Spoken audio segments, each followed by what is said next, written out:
రుణమాఫీకి సంబంధించి మార్గదర్శకాలు విడుదల చేసింది రాష్ట్ర ప్రభుత్వం. అయితే దానికి సంబంధించి ఇక్కడ రేషన్ కార్డునే ప్రామాణికంగా తీసుకుంటున్నట్టుగా ప్రకటించింది. అందులో ఆ కుటుంబ సభ్యులు ఎంతమంది ఉన్నారు, మొత్తం కుటుంబానికి కలిపి 2 లక్షల రూపాయలు రుణమాఫీ చేయాలని చెప్పేసి అందులో నిర్ణయించింది. ఇక దీనికి సంబంధించి 100% అంటే ఇవి రైతుల కోసం అంటే వ్యవసాయం కోసం తీసుకున్న రుణాలు అయి ఉండాలి, లేకపోతే ఇక్కడ ఏది మహిళా సంఘాల నుంచో లేకపోతే ఇంకే సంఘాల నుంచో తీసుకున్నటువంటి రుణాలు అయి ఉండకూడదు అని చెప్పేసి కూడా ఆ నిబంధనలో క్లియర్గా పేర్కొన్నది.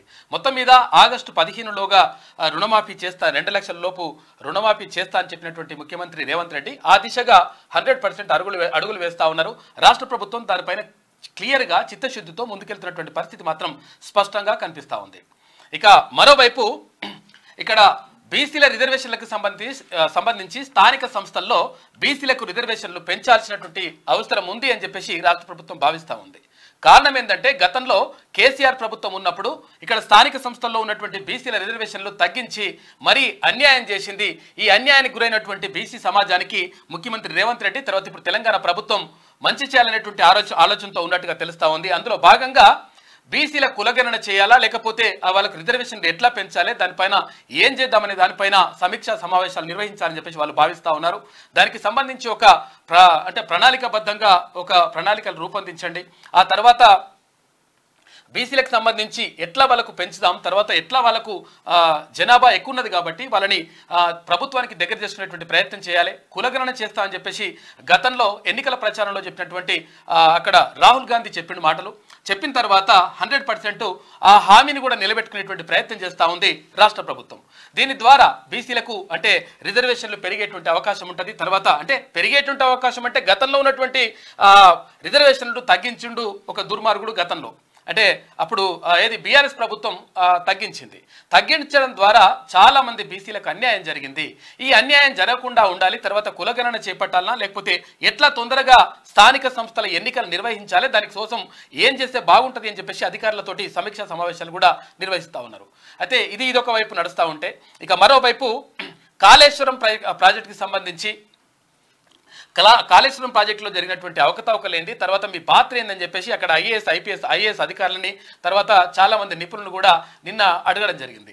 అడిగితే వాళ్ళు మరి రకరకాలుగా సమాధానాలు చెప్పిండ్రు. మరి దీని వెనుక మీరే కావాలని చేసిండ్రా, డిజైన్లు ఎందుకు మార్చిండ్రు, అక్కడి నుంచి ఇక్కడికి ఎందుకు తీసుకొచ్చిండ్రు, ఇదంతా కూడా తీసుకురావడం వల్ల నష్టం జరిగింది, ఆ విషయం మీకు తెలియదా, తెలిసిన తర్వాత కూడా ప్రజల మీద ఇట్లా మరి అప్పులు మోపడానికి ఇట్లా మీరు ఎందుకు ప్రయత్నం చేసిండ్రు అని చెప్పేసి మీరే చేసిండ్రా లేకపోతే మీ వెనుక సుప్రీం ఏమైనా జరిగిందా అని చెప్పేసి నిన్న ప్రశ్నించిండ్రు. జస్టిస్ పిసి ఘోష్ కమిషన్ ఈ విషయాలు నిన్న అడిగి వాళ్ళ ద్వారా వివరాలు రాబట్టింది. దాంట్లో చాలా విషయాలు చెప్పిండ్రు. నిన్న కరెంట్ రఘు సార్ కూడా కరెంట్ జేఏసీ చైర్మన్ గా ఉన్నటువంటి కంచర్ల రఘు సార్ కూడా ఆయన కూడా నిన్న కొన్ని విషయాలు చెప్పిండు. ఇక మరోవైపు ఇప్పుడు ప్రధానంగా రాష్ట్ర వ్యాప్తంగా ఉత్కంఠగా ఎదురు చూస్తూ ఉన్నారు, మా గురించి కనీసం మాట్లాడుకుంటలేరని చెప్పేసి ఇక్కడ డిఎస్సి అభ్యర్థులు ఇటు గ్రూప్ 2 అభ్యర్థులు క్లియర్గా ఎదురు చూస్తూ ఉన్నారు. క్యూ న్యూస్లో ఇప్పుడు మేము ఈ విషయాలు చెప్పేసరికి అరే మా గురించి మాట్లాడతలేరు కనీసం అని అనుకుంటున్నారు.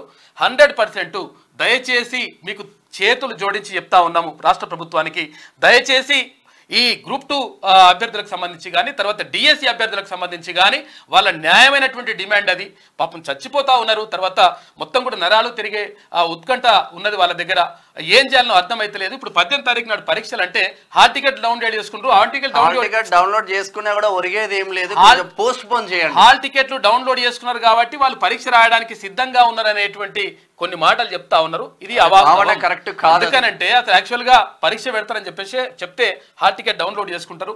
అయితే గతంలో మీరు ఒకసారి గత చరిత్రను కూడా ఒకసారి మీరు తిరిగి చూసుకోండి.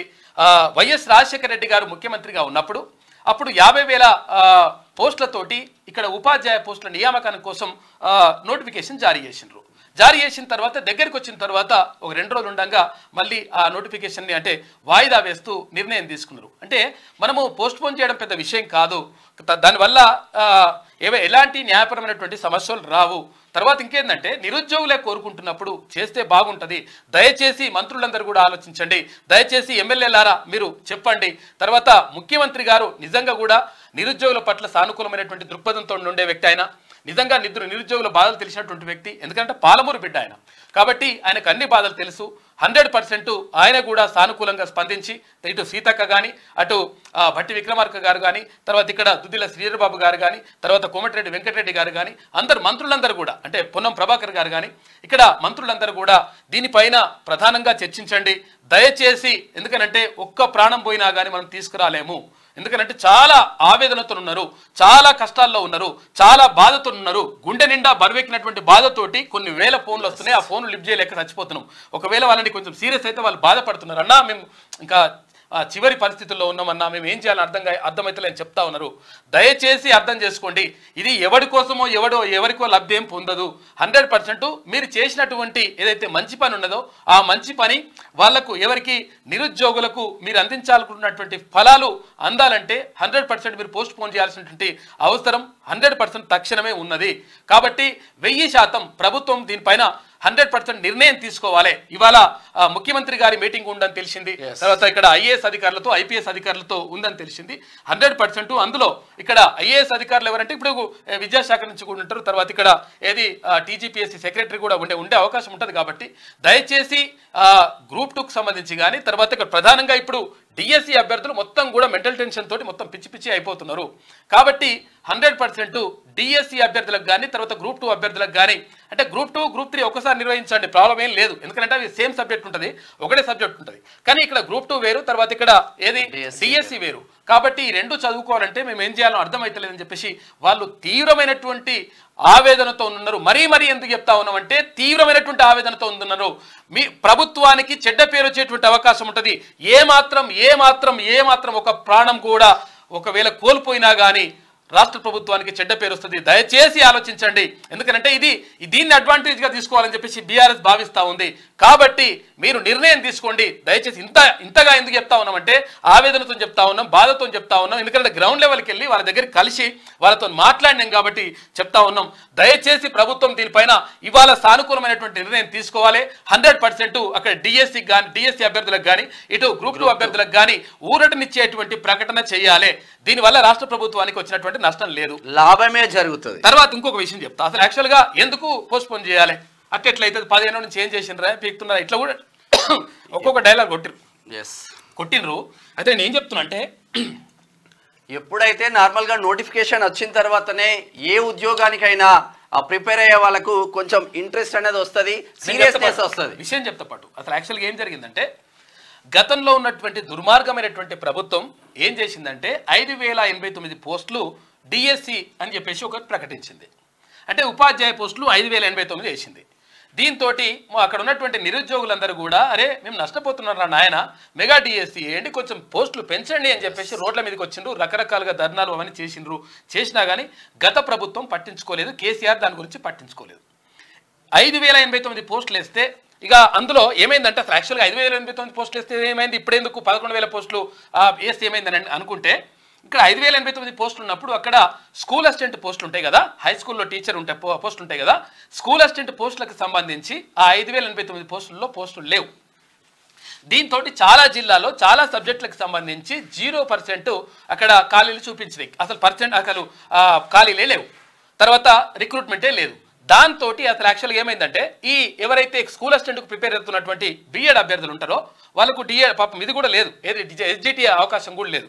అయితే దీంతో ఏమైంది, వాళ్ళు ఏం చేయాలో అర్థం కాని పరిస్థితుల్లో క్వశ్చన్ మార్కులు వెళ్ళిపోయిన తర్వాత ఇక ఆ తర్వాత ఇప్పుడు రాష్ట్ర ప్రభుత్వం ఏర్పాటు అయ్యింది, కాంగ్రెస్ ప్రభుత్వం అధికారంలోకి వచ్చింది, చాలా సంతోషపడ్డారు. ఎందుకంటే నిరుద్యోగులకు 2 లక్షల ఉద్యోగాలు ఫిల్ చేస్తా అని చెప్పేసి ముఖ్యమంత్రి గారు చెప్పిండ్రు. నిజంగా అన్నట్టుగానే ఆయన జాబ్ క్యాలెండర్ కూడా ప్రకటిస్తూ ఉన్నారు. మీరు చేసేటువంటి కార్యక్రమాలన్నీ చాలా బాగున్నాయి, అది నిరుద్యోగులు దాని పట్ల హర్షం వ్యక్తం చేస్తూ ఉన్నారు.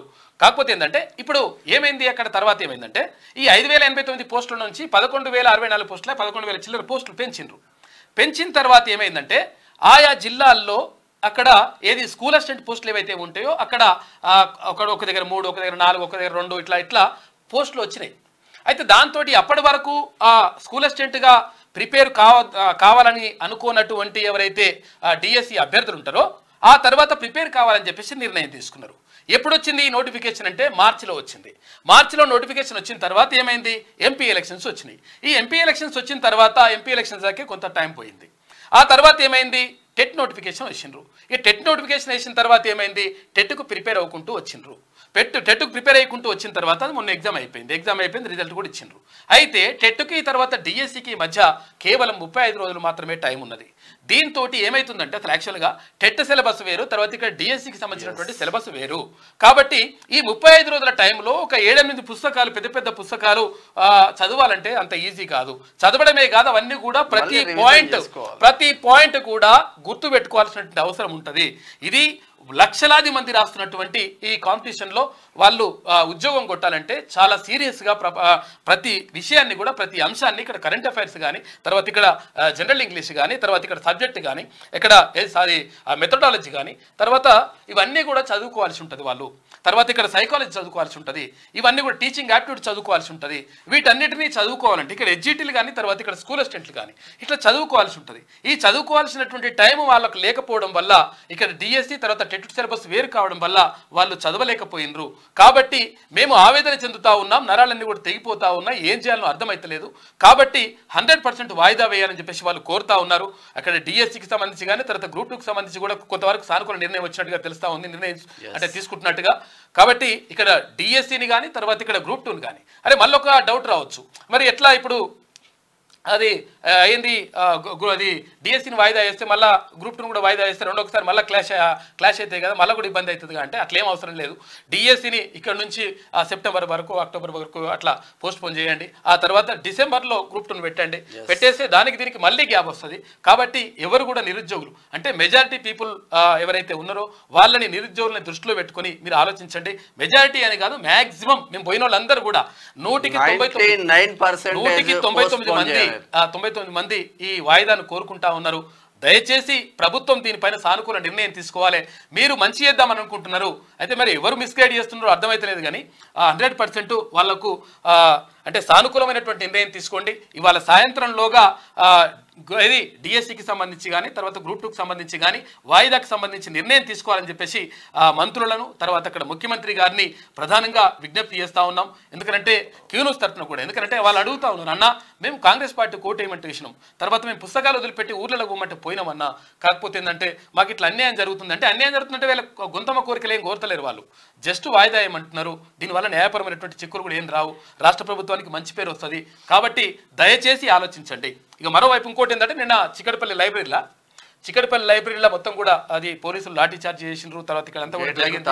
తర్వాత అక్కడ మహిపాల్ యాదవ్ను కూడా అరెస్ట్ చేసిండ్రు. ఇది కరెక్ట్ కాదు. ఎందుకంటే ప్రజాస్వామ్యయుతంగా సరే ఏదో నడుస్తూ ఉంటే ఇట్లా అరెస్ట్ చేసి తర్వాత అక్కడ భయభ్రాంతులకు గురి చేయడం మాత్రం ఎట్టి పరిస్థితుల్లో కరెక్ట్ కాదు. కాబట్టి మహిపాల్ యాదవ్ను 100% రిలీజ్ చేయాల్సిన అవసరం ఉన్నది. చాలా మంది అక్కడ అభ్యర్థులను కూడా, గ్రూప్ 2 అభ్యర్థులు, డిఎస్సి అభ్యర్థులు, అమ్మాయిలు కూడా అరెస్ట్ చేసిండ్రు. తర్వాత ఇది కరెక్ట్ కాదు. ఎందుకంటే గత ప్రభుత్వం ఇటువంటి చర్యలు చేపట్టడం వల్లనే గత ప్రభుత్వానికి నష్టం జరిగింది, మొత్తం మీద కుడిచిపోయినరు వాళ్ళు. కానీ ఇప్పుడున్నటువంటి ప్రభుత్వం మీరు నిజంగా కూడా చిత్తశుద్ధితో ఉన్నారు.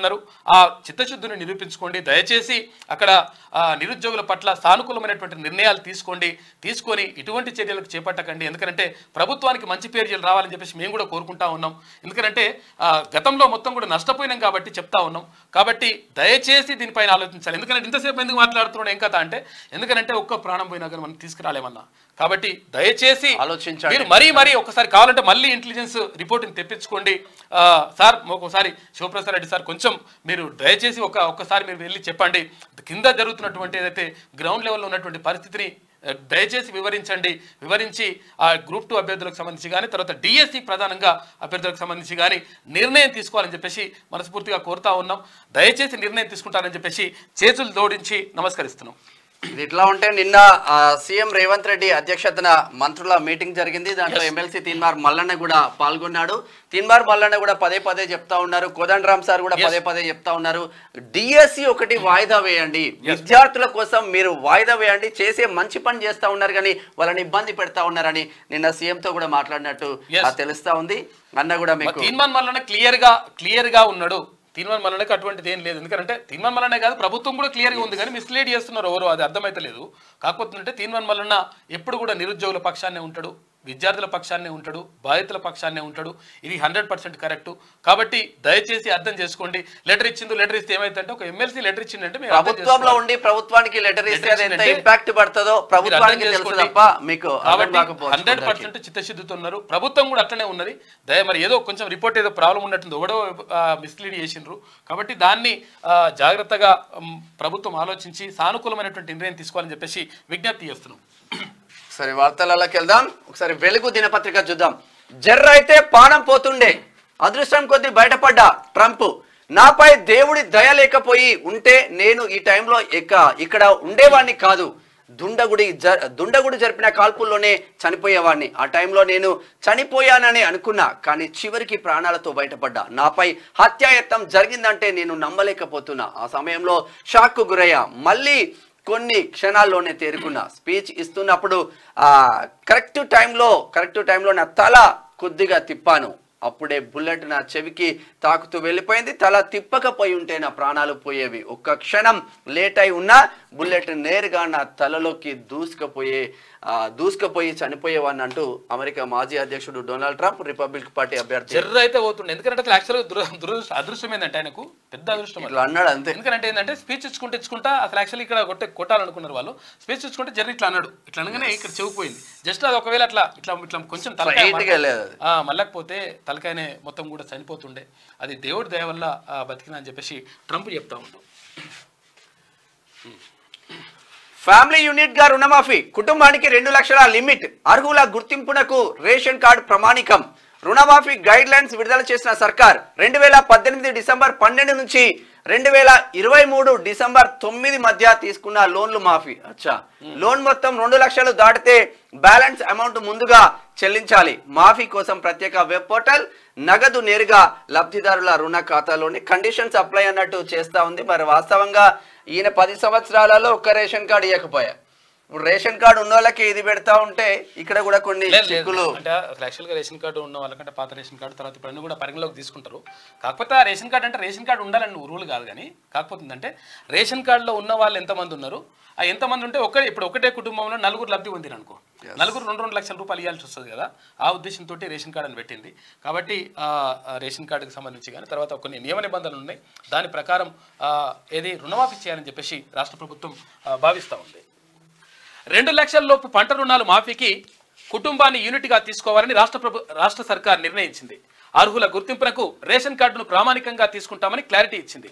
ఆగస్టు 15లోగా పంట రుణాలను మాఫీ చేస్తామని ప్రకటించిన కాంగ్రెస్ సర్కార్ ఇందుకు సంబంధించిన గైడ్ లైన్స్ ను సోమవారం అధికారికంగా విడుదల చేసింది.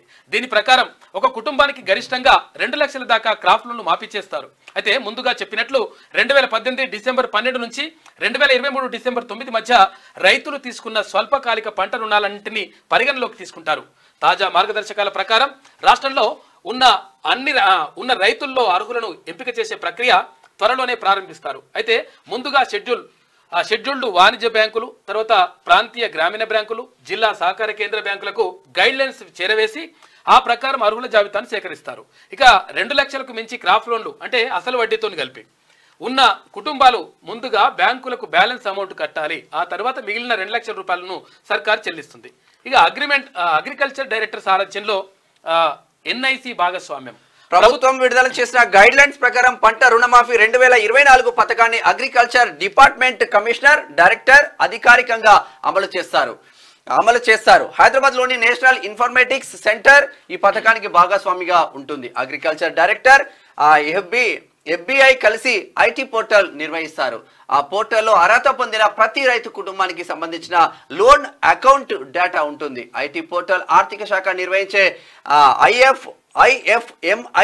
IFMIS పోర్టల్ కు బిల్లులు సమర్పిస్తుంది. రుణమాఫీ స్కీమ్ కు సంబంధించిన భాగస్వాములతో సమాచారం పంపిణీ కోసం రైతులు ఇచ్చే ఫిర్యాదులు పరిష్కారానికి ప్రత్యేక మాడ్యూల్స్ మాత్రం ఉంటాయంట.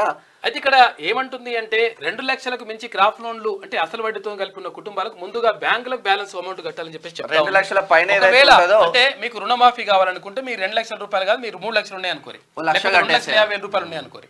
అయితే ఆ పైన ఉన్నటువంటి డబ్బులు కడితే ఆ తర్వాత మీరు రుణమాఫీ పరిధిలోకి వస్తారు. కాబట్టి వాటిని చెల్లించండి. తర్వాత వాటిని చెల్లించిన తర్వాత ఇవి క్లియర్ చేస్తా అని చెప్పేసి రాష్ట్ర ప్రభుత్వం చెప్తా ఉంది. ఇక లోన్ అమౌంట్ తక్కువ ఉన్న వాళ్ళకు ఫస్ట్ అంట. రుణమాఫీ కోసం ప్రత్యేక వెబ్ పోర్టల్ ఏర్పాటు చేసినట్లు వ్యవసాయ శాఖ వెల్లడించింది. పంట రుణమాఫీ సొమ్ము డీబీటీ అంటే డైరెక్ట్ బెనిఫిట్ ట్రాన్స్ఫర్ పద్ధతిలో నేరుగా లబ్ధిదారుల లోన్ అకౌంట్లో జమ కానుంది. ఇక ఆరోహణ క్రమంలో రుణమాఫీ సొమ్మును ప్రభుత్వం విడుదల చేస్తుంది. అంటే తక్కువ అమౌంట్ ఉన్న లోన్లు ముందుగా, ఎక్కువ అమౌంట్ ఉన్న లోన్లు తర్వాత చెల్లిస్తుంది. కాగా రాష్ట్రంలోని షెడ్యూల్ వాణిజ్య బ్యాంకులు, ప్రాంతీయ గ్రామీణ బ్యాంకులు, ఇక జిల్లా సహకార కేంద్ర బ్యాంకుల్లో 42 లక్షల దాకా క్రాప్ లోన్ల అకౌంట్లు ఉన్నాయి. అయితే వీటిలో 2018 డిసెంబర్ 12 నుంచి 2023 డిసెంబర్ 9 మధ్య క్రాప్ లోన్లు తీసుకున్న రైతుల వివరాలు ముందుగా తేలుస్తారు. అయితే మరోవైపు రాష్ట్ర వ్యాప్తంగా 90 లక్షల దాకా రేషన్ కార్డులు ఉన్నాయి. లోన్ల వివరాలతో రేషన్ కార్డులు, ఆధార్ డేటాను మ్యాపింగ్ చేసి అర్హులను తేల్చనున్నారు. తాజా అంచనాల ప్రకారం దాదాపు 31,000 కోట్ల రూపాయల వరకు క్రాప్ లోన్లు రుణమాఫీలు చేయాల్సి ఉంది అని చెప్పేసి ఒక వార్త కనిపిస్తా ఉంది. మొత్తం మీద అయితే గైడ్ లైన్స్ కూడా వచ్చేసినాయి, ఉన్నాయి గైడెన్స్. పెద్ద పత్రమే ఇచ్చిండ్రు వాళ్ళు, దాంట్లో ఉంటాయి. కానీ ఇక మెయిన్ అయితే రేషన్ కార్డు ప్రామాణికంగా కుటుంబానికి తీసుకుంటున్నారు. ఒక్క నిమిషం తీసుకొని అవన్నీ కూడా చేస్తున్నారు. ఇగో ఇది తెలంగాణ వ్యవసాయ సహకార సంఘ పంట రుణమాఫీ పథకం కింద ఇగో ఇది గైడ్లైన్స్. ఇవి నిన్న అంటే విడుదల చేసిండ్రు. వ్యవసాయ లాభ సర్టిఫికేట్ ఇవన్నీ కూడా అంటే చదవాలంటే ఇప్పుడు కాదు, ఇది చాలా పెద్దది ఉంటుంది వ్యవస్థ ఇదంతా. కాబట్టి ఇవన్నీ కూడా గైడ్లైన్స్. ఈ గైడ్లైన్స్కు అనుగుణంగా ఈ పంట రుణాల మాఫీ అనేటువంటిది జరుగుతుంది. దానికి సంబంధించి కొంచెం ఓకే రైట్.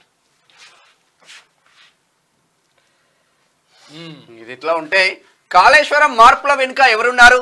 ముందుగా అనుకున్న కాళేశ్వరం డిజైన్లను ఎందుకు మార్చారు? ఇరిగేషన్ అధికారులు ప్రతిపాదించారా లేదా పైనుంచి ఒత్తిళ్లా? ఉన్నతాధికారులపై జ్యుడిషియల్ కమిషన్ ప్రశ్నల వర్షం. తుమ్మిడిహట్టి వద్ద నీళ్లున్నా మేడిగడ్డకు ఎందుకు తరలించారు? ఫండ్స్ సేకరణ, ఏజెన్సీల ఎంపికలో ఎలాంటి ప్రాసెస్ అనుసరించారు? ఇన్ టైంలో పూర్తయిన అంచనాలు ఎందుకు పెంచాల్సి వచ్చింది? కమిషన్ ముందు మాజీ సీఎస్ సోమేష్ కుమార్ హాజరు. ఆర్థిక కార్యదర్శి రామకృష్ణారావు, రజత్ కుమార్, వికాస్ రాజ్, స్మితా సబర్వాల్ కూడా ఆన్లైన్ లో అటెండ్ అయిన ఎస్కే జోషి. కాళేశ్వరం మార్పులు వెనుక ఎవరున్నారు? మీరున్నారా? మరి మీ సుప్రీం ఉన్నది, బీఆర్ఎస్ సుప్రీం ఉన్నాడా? చెప్పుర్రి. చెప్తే ఇక్కడ మేము ఏంది, ఎందుకనంటే పైసలు అడ్డగోలుగా పెట్టి ఇప్పుడు తక్కువ ఖర్చుతోనే అయ్యేటట్టు చూస్తారు ఎవరన్నా. తుమ్మిడిహట్టి దగ్గర నీళ్లున్న తర్వాత ఆడగట్టాల్సింది ఎందుకు అక్కడికి తీసుకుపోయి మళ్ళీ అడిగింది తీసుకుపోయి ఇట్లా అన్యాయం ఎందుకు చేసిండ్రు, నాశనం ఎందుకు చేసిండ్రు అని చెప్పేసి వీళ్ళని పిలిచి అడిగినట్టు స్మితా సబర్వాల్ తర్వాత ఇక అందరూ ఉన్నట్టు. కాళేశ్వరం ప్రాజెక్టుపై జ్యుడిషియల్ కమిషన్ విచారణ కీలక దశకు చేరింది. అయితే ఇన్నాళ్ళు ఇరిగేషన్ ఆఫీసర్లు, ఏజెన్సీ ప్రతినిధులను విచారించి టెక్నికల్ అంశాలను రాబట్టిన కమిషన్ ఇప్పుడు సెక్రటరీల స్థాయిలో జరిగిన పాలసీ డెసిషన్లు, ఫైనాన్స్ అంశాలపై ఎంక్వైరీ మొదలుపెట్టింది. ఇందులో భాగంగా సోమవారం హైదరాబాద్లోని బీఆర్కే భవన్లో మాజీ సీఎస్ సోమేష్ కుమార్ సహా పలువురు సీనియర్ ఐఏఎస్ అధికారులు కాళేశ్వరం జ్యుడిషియల్ కమిషన్ ఎంక్వైరీ చేసిందంట వాళ్ళని. అయితే ఇందులో కాళేశ్వరం జ్యుడిషియల్ కమిషన్ ముందు హాజరైన మాజీ సీఎస్ సోమేష్ కుమార్, తర్వాత స్మితా సబర్వాల్, వీళ్ళందరూ కూడా పోయినరంట. రజత్ కుమార్ అంటే ఆయన విన్నాడుగా, ఈ రజత్ కుమార్కి ఏమైందంటే అప్పుడు ఈ కాళేశ్వరం ప్రాజెక్టు కట్టంగానే, కాళేశ్వరం ప్రాజెక్టు కట్టిన తర్వాత ఈ మెగా కంపెనీ ఉంటుంది కదా, ఈ మెగా కంపెనీ వాళ్ళు పైసలు ఇచ్చి ఇలా బిడపెళ్లి చేసిరట. మొత్తం బిడపెళ్లి ఖర్చులు పెడుతులు అంటే మామూలుగా కాదు పెళ్లి, ఆ కథంతా కూడా చేసిండ్రంట. అట్లా రకరకాలుగా ఆరోపణలు ఉన్నాయి వీళ్ళ మీద. కాబట్టి ఏమైందిరా నాయన చెప్పేసి వీళ్ళని అడిగింది. ఒక నిమిషం. ఇక కాళేశ్వరం బ్లండర్, డిపిఆర్ లేకుండానే 3 బ్యారేజీలు అని చెప్పేసి కంచర్ల రఘు అంటా ఉన్నారు. తుమ్మిడిహట్టి వద్ద నిర్మించి ఉంటే 2 లక్షల ఎకరాలు అదనపు ఆయకట్టు వచ్చేది. మేడిగడ్డ బ్యారేజ్ తో కొత్త ఆయకట్టు లేకపోగా బ్యారేజ్ బ్యాక్ వాటర్ తో మంతని నియోజకవర్గం అంతా నాశనమైంది. 1000 ఎకరాలు మునుగుతున్నాయి. రూల్స్ కు విరుద్ధంగా నిర్మాణ సంస్థకు అదనపు చెల్లింపులు.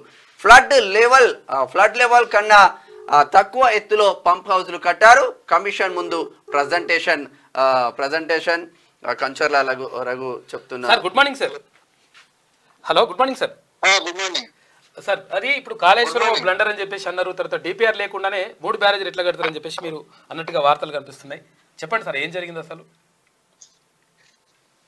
హలో చెప్పండి సార్. లైవ్ లో ఉన్నారు, చెప్పండి సార్. వాట్సాప్ అదే ఇది నిన్న కమిషన్ తోనే డిసిషన్ జరిగింది అనమాట. ముఖ్యంగా ఈ కాళేశ్వరం ప్రాజెక్టుకు సంబంధించి గతంలో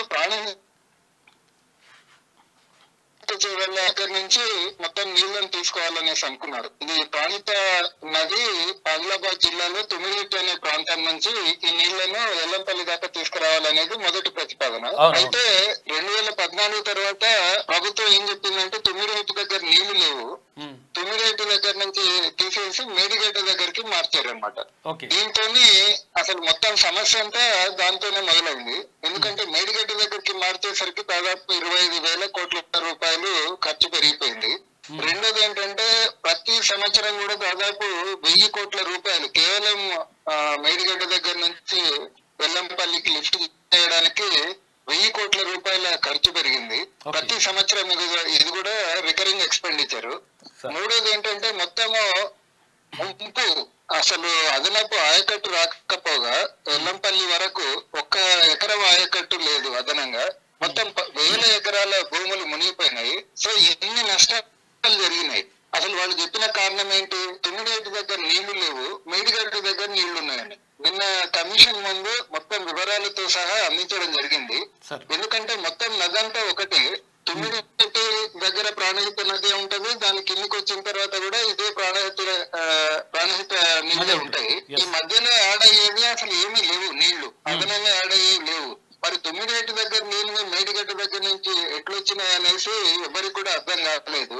సిడబ్ల్యూసి చెప్పిందని వాళ్లను మిస్ఇంటర్ప్రిట్ చేసి మొత్తం ప్రాజెక్ట్ లొకేషన్ ని తుమ్మిడిగట్టు దగ్గర నుంచి మార్చడం జరిగింది. సో ఈ వివరాలన్నీ కూడా నిన్న కమిషన్ ముందు పెట్టాము. రెండోది ఏంటంటే ఈ కమిషన్ ఈ బ్యారేజీల మీద మేడిగడ్డ అన్నారం సుందిళ్ళ బ్యారేజీల్లో జరిగిన అవకతవకల గురించి ముఖ్యంగా ఇది ఏంటంటే డిపిఆర్ సబ్మిట్ చేసి ఆ డిపిఆర్ అనుమతి రాకముందే, కేంద్ర ప్రభుత్వం నుంచి అనుమతి రాకముందే ఈ ప్రాజెక్టు మొదలు పెట్టడం జరిగింది. అసలు మొత్తం స్థలం ఎన్నికలో అంటే ఎక్కడ ఎంపిక చేశారో ఆ స్థలం కూడా సరిగ్గా లేదు. దాని వల్ల కూడా ప్రమాదం జరిగి ఉండే అవకాశం ఉందనేసి సెంట్రల్ వాటర్ కమిషన్ ఇప్పటికే చెప్పింది. అట్లనే ప్రాజెక్టు నిర్మాణంలో అసలు టెండర్ కండిషన్ అమలు చేయడంలో అసలు ఏంటంటే 100 కోట్ల రూపాయలు అక్రమంగా కాంట్రాక్టులకు చెల్లింపులు చేయడం జరిగింది. ఇవన్నీ ఆధారాలన్నీ కూడా నిన్న కమిషన్ కు అందజేశాం. సార్ ఇప్పుడు ఐఏఎస్ అధికారులు కూడా అడిగినరు, అడిగితే వాళ్ళు ఇప్పుడు మీరున్నారా లేకపోతే మీ పైన ఎవరైనా ఒత్తిడి ఉందా అని చెప్పేసి అడిగినరు. దానికి వాళ్ళు ఏమైనా తెలిసిందా సార్? అదేమన్నా అంటే వాళ్ళు ఏం చెప్పారనేది మన వివరాలు లేవండి. అది కమిషన్ లో 1-to-1 డిస్కషన్స్ జరుగుతున్నాయి అక్కడ. వాళ్ళు చెప్పిన విషయాలు బయటికి రాదు. Okay okay, thank you sir, thank you. ఇది కంచర్ల రఘు సార్ చెప్తున్నటువంటి మాట. మొత్తం మీద ఇక్కడ కాళేశ్వరం బ్లండర్ అసలు యాక్చువల్గా డిపిఆర్ లేకుండానే, అంటే అసలు యాక్చువల్గా డిజైన్ ప్రాజెక్ట్ ఇక్కడ రిపోర్ట్ లేకుండానే ఉట్టిగానే ఇక్కడ ఇప్పుడు ఒక ప్లాన్ ప్రభుత్వం అనుమతి లేదు, ఏది లేదు. ఏదైనా చిన్న ఇల్లు కట్టాలనుకుంటేనే ఒక ప్లాన్ ఉంటుంది, దానికి డిజైన్ ఉంటుంది, దానికి వేసుకుంటాం మనం. ఏడ కట్టాలి, ఎంత కట్టాలి, ఎన్ని గదాలలో కట్టుకోవాలి, తర్వాత ఎక్కడ బాత్రూమ్ ఉండాలి, ఎక్కడ కిచెన్ ఉండాలి, ఎక్కడ అదేది బెడ్రూమ్ ఉండాలి, ఇక ఎక్కడ హాల్ ఉండాలి, ఎక్కడ టీవీ పెట్టాలి, ఇవన్నీ కూడా మనం ప్లాన్ చేసుకుంటాం. అంత పెద్ద ప్రాజెక్టు లక్షల కోట్ల రూపాయలు పెట్టి కట్టేటువంటి ప్రాజెక్టుకి సంబంధించి కనీసం ఈ డిపిఆర్ లేకుండానే ఇక ఈ 3 బ్యారేజీలు కట్టేసిండట కాక ఇచ్చింది. ఇదంతా కూడా మొత్తం ఇదంతా కథ అసలు ముచ్చటైంది. అయితే ఏమైంది ఇక్కడ తుమ్మిడిగట్టు దగ్గర కట్టాల్సినటువంటి అంటే పైన కట్టాలి సార్ ఎప్పుడైనా కానీ. ఇప్పుడు పైన కట్టిండ్రు అనుకో, పైన ప్రాజెక్టు కడితే తర్వాత ఈజీగా కిందికి నీళ్ళు వస్తాయి. కానీ ఆయన ఏం చేసిండే వీడు కట్టిండు, కట్టిన తర్వాత పైకి నీళ్ళు తీసుకోండి, మళ్ళీ పైకి తీసుకొని మళ్ళీ తీసుకురావాలి. ఇదంతా దీనికి ఏమైందంటే కరెంటు ఖర్చు, తర్వాత 1000 కోట్ల రూపాయల కరెంటు ఖర్చు తెలంగాణ ప్రజల పైన భారం పడుతుంది. తర్వాత ఇంకొకటి ఏంటంటే ఈడ కడితే తక్కువ ఉండే, అసలు యాక్చువల్గా 38,000 కోట్ల రూపాయల అంచనా వ్యయంతో అక్కడ నిర్మించాలని చెప్పేసి అప్పుడు వైఎస్ రాజశేఖర రెడ్డి గవర్నమెంట్ నిర్ణయించింది. ప్రాణహిత అంటే డాక్టర్ బిఆర్ అంబేద్కర్ ప్రాణహిత చేవెళ్ళ సుజల స్రవంతి అని చెప్పేసి ఆ పేరుతోటి అక్కడ ప్రాజెక్ట్ నిర్మాణం చేయాలని చెప్పేసి వాళ్ళు భావించిండ్రు. అయితే అది దానికి 38,000 కోట్ల రూపాయల అంచనా వ్యయాన్ని వాళ్ళు ప్రతిపాదన చేసిండ్రు. ఆ తర్వాత ఏమైంది, దానికి సంబంధించి పనులు కూడా స్టార్ట్ చేసిండ్రు. తుమ్మిడిగట్టి వాళ్ళ దగ్గర కడితే పైనుంచి కిందికి వస్తుంది, అక్కడ ఆదిలాబాద్ కూడా సస్యశ్యామలం అవుతుంది, అక్కడ ఉన్నటువంటి ప్రాంతాలన్నీ కూడా మంచిగా అయితే అని చెప్పేసి వాళ్ళు భావించిండ్రు. దానికోసం ఏం చేసిండ్రు, కాలువలు తర్వాత కొన్ని అంటే కార్యక్రమాలు కూడా అంటే పనులు కూడా స్టార్ట్ చేసిండ్రు. స్టార్ట్ చేసి అప్పటికే 11,000 నుంచి 12,000 కోట్ల రూపాయలు ఖర్చు పెట్టేసి కాలువలు అవన్నీ కూడా తవ్వించిండ్రు. ఇవన్నీ వేసిన తర్వాత అది పక్కకు పెట్టేసిండు కాక. ఎందుకనంటే అది వేస్తే అందులో కమిషన్ ఏం రాదు కదా. తర్వాత ఇప్పుడు అప్పటికి కొన్ని పనులు అయిపోయినాయి కాబట్టి అంత పైసలు రావని చెప్పేసి గడ కడతారు ఇడగాడు ఇట్లా అని చెప్పేసి కిందికి తీసుకుపోయాడు. కిందికి తీసుకుపోయి కట్టి మళ్ళీ మీదకి ఎత్తిపోసి మీద నుంచి మళ్ళీ కిందికి తెచ్చి చీఫ్ ఇంజనీర్ అని చెప్పేసి ఇటువంటి ప్రాజెక్ట్ ఏడ కట్టలేదని అక్కడ దాంట్లో కూడా వేసిండ్రు. ఏది గూగుల్లో చూపించిండ్రు. తర్వాత ఇక్కడ ప్రపంచంలో అట్లా ఎటువంటి ప్రాజెక్ట్ కాళేశ్వరం బీబీసీలా డాక్యుమెంట్ కూడా పైసలు ఇచ్చి చేయించిండ్రు. అది డిలీట్ చేశారు ఇప్పుడు ఈ మధ్యలో. అయితే కాళేశ్వరం అని పాటలు కూడా ఇవన్నీ లంగలంగ కథలని పడ్డారు. కాబట్టి ఇదంతా కూడా తెలంగాణ ప్రజల్ని తెలంగాణ సమాజాన్ని గత ప్రభుత్వం మొత్తం కూడా ముంచింది. మొత్తం వాళ్ళ జేబులు నింపుకోవడానికి మనని ఇప్పుడు అప్పలపాలు చేసినటువంటి పరిస్థితి 100% ఉన్నది. రఘు సార్ మంచి ఎక్స్పర్ట్ మొత్తం మీద, ఆయన కరెంట్ మీద ఎక్స్పర్ట్. తర్వాత ఇంకోటి ఏంటంటే వీటిపైన కూడా మంచి అవగాహన ఉన్నది ఆయనకు. ఇది ఇట్లా ఉంటే బీటెక్ సీట్లు పెరిగినాయి. రాష్ట్రంలో బీటెక్ ఫస్ట్ ఇయర్ లో సీట్లు పెరిగాయి. దీంతో అడ్మిషన్ వెబ్ ఆప్షన్ గడువును ఈ నెల 17 వరకు పెంచినట్టు technical education commissioner Shri Devasena తెలిపారు. ఇప్పటి వరకు 93,167 మంది వెబ్ ఆప్షన్లు ఇచ్చారని చెప్పారు. బీటెక్ సీట్ కావాలి ఇక్కడ సిఎస్సి కావాలంటే 1,00,000 వచ్చినా 1,50,000 వచ్చినా ఎంసెట్ లో ర్యాంక్ వస్తుంది, సీట్ వస్తుంది. అయితే కాకపోతే రాని వాళ్ళకు అంటే సిఎస్సి అంటున్నారు. చదువుకున్నాడు పోయింది, చదువుకున్నాడు వచ్చింది. లక్షలు పెట్టి 10 లక్షలు 20 లక్షలు ఇట్లా డొనేషన్లు అడ్డగోలుగా ఉన్నాయి కథ. ఇప్పుడు వీళ్ళంటే పోనీ ఎంబీబీఎస్ చేసేవాళ్ళు మేనేజ్మెంట్ వాడు నీట్ క్వాలిఫై కాడు, అంతకుముందు ఎంసెట్ ఉండగా వాళ్ళకు కూడా క్వాలిఫై కాడు, వాడు పైసలు ఉన్నాయని మేనేజ్మెంట్ సీట్ లో కొనుక్కుంటున్నారు. సీట్లు మినిమం కోటి పైన. ఇక కలెక్టర్ కు కష్టం చెప్పుకొని కాసేపటికే కన్నుమూతారు. కొడుకు చూడట్లేదని ఓ వృద్ధురాలు కలెక్టర్ కు తన బాధను చెప్పుకుంది. స్పందించిన కలెక్టర్ చర్యలు తీసుకోవాలని ఆర్డీఓను ఆదేశించారు. దీంతో న్యాయం జరుగుతుందనే నమ్మకంతో ఇంటికి చేరుకున్న వృద్ధురాలు కాసేపటికి అస్వస్థతకు గురై చచ్చిపోయిందంట. పాపం కన్ను మూసిందని చెప్పేసి.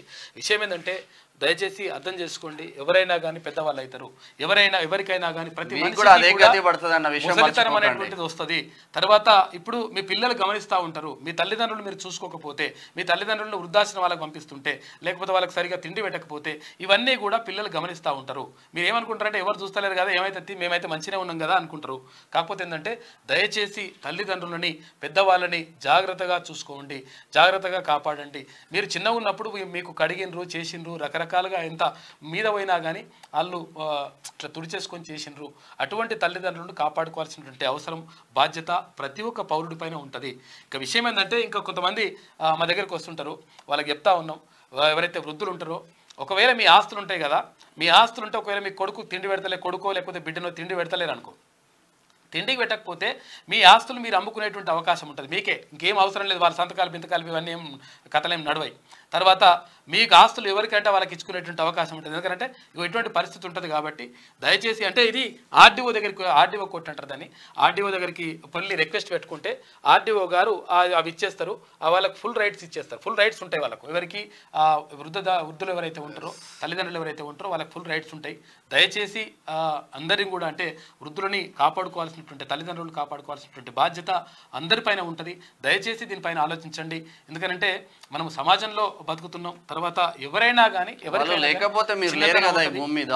అంటే బాల్యం ఉంటుంది, తర్వాత కౌమారం ఉంటుంది, ఆ తర్వాత యవ్వనం ఉంటుంది, ఆ తర్వాత అంటే నడిడి వయస్సు ఉంటుంది, ఆ తర్వాత వృద్ధాప్యం ఉంటుంది. ఇవన్నీ కూడా జరుగుతాయి. కాబట్టి దయచేసి దీనిపైన ఆలోచించండి. ఇది చిన్న విషయం ఏం కాదు. మనం చెప్తున్నాం అంటే స్ట్రెస్ చేసి చెప్తున్నాం అంటే ప్రత్యేకంగా ఆలోచించండి దీనిపైన. మీ పిల్లలు మిమ్మల్ని గమనిస్తూ ఉంటారు కాబట్టి మీ పెద్దవాళ్ళని మీరు జాగ్రత్తగా చూసుకోండి.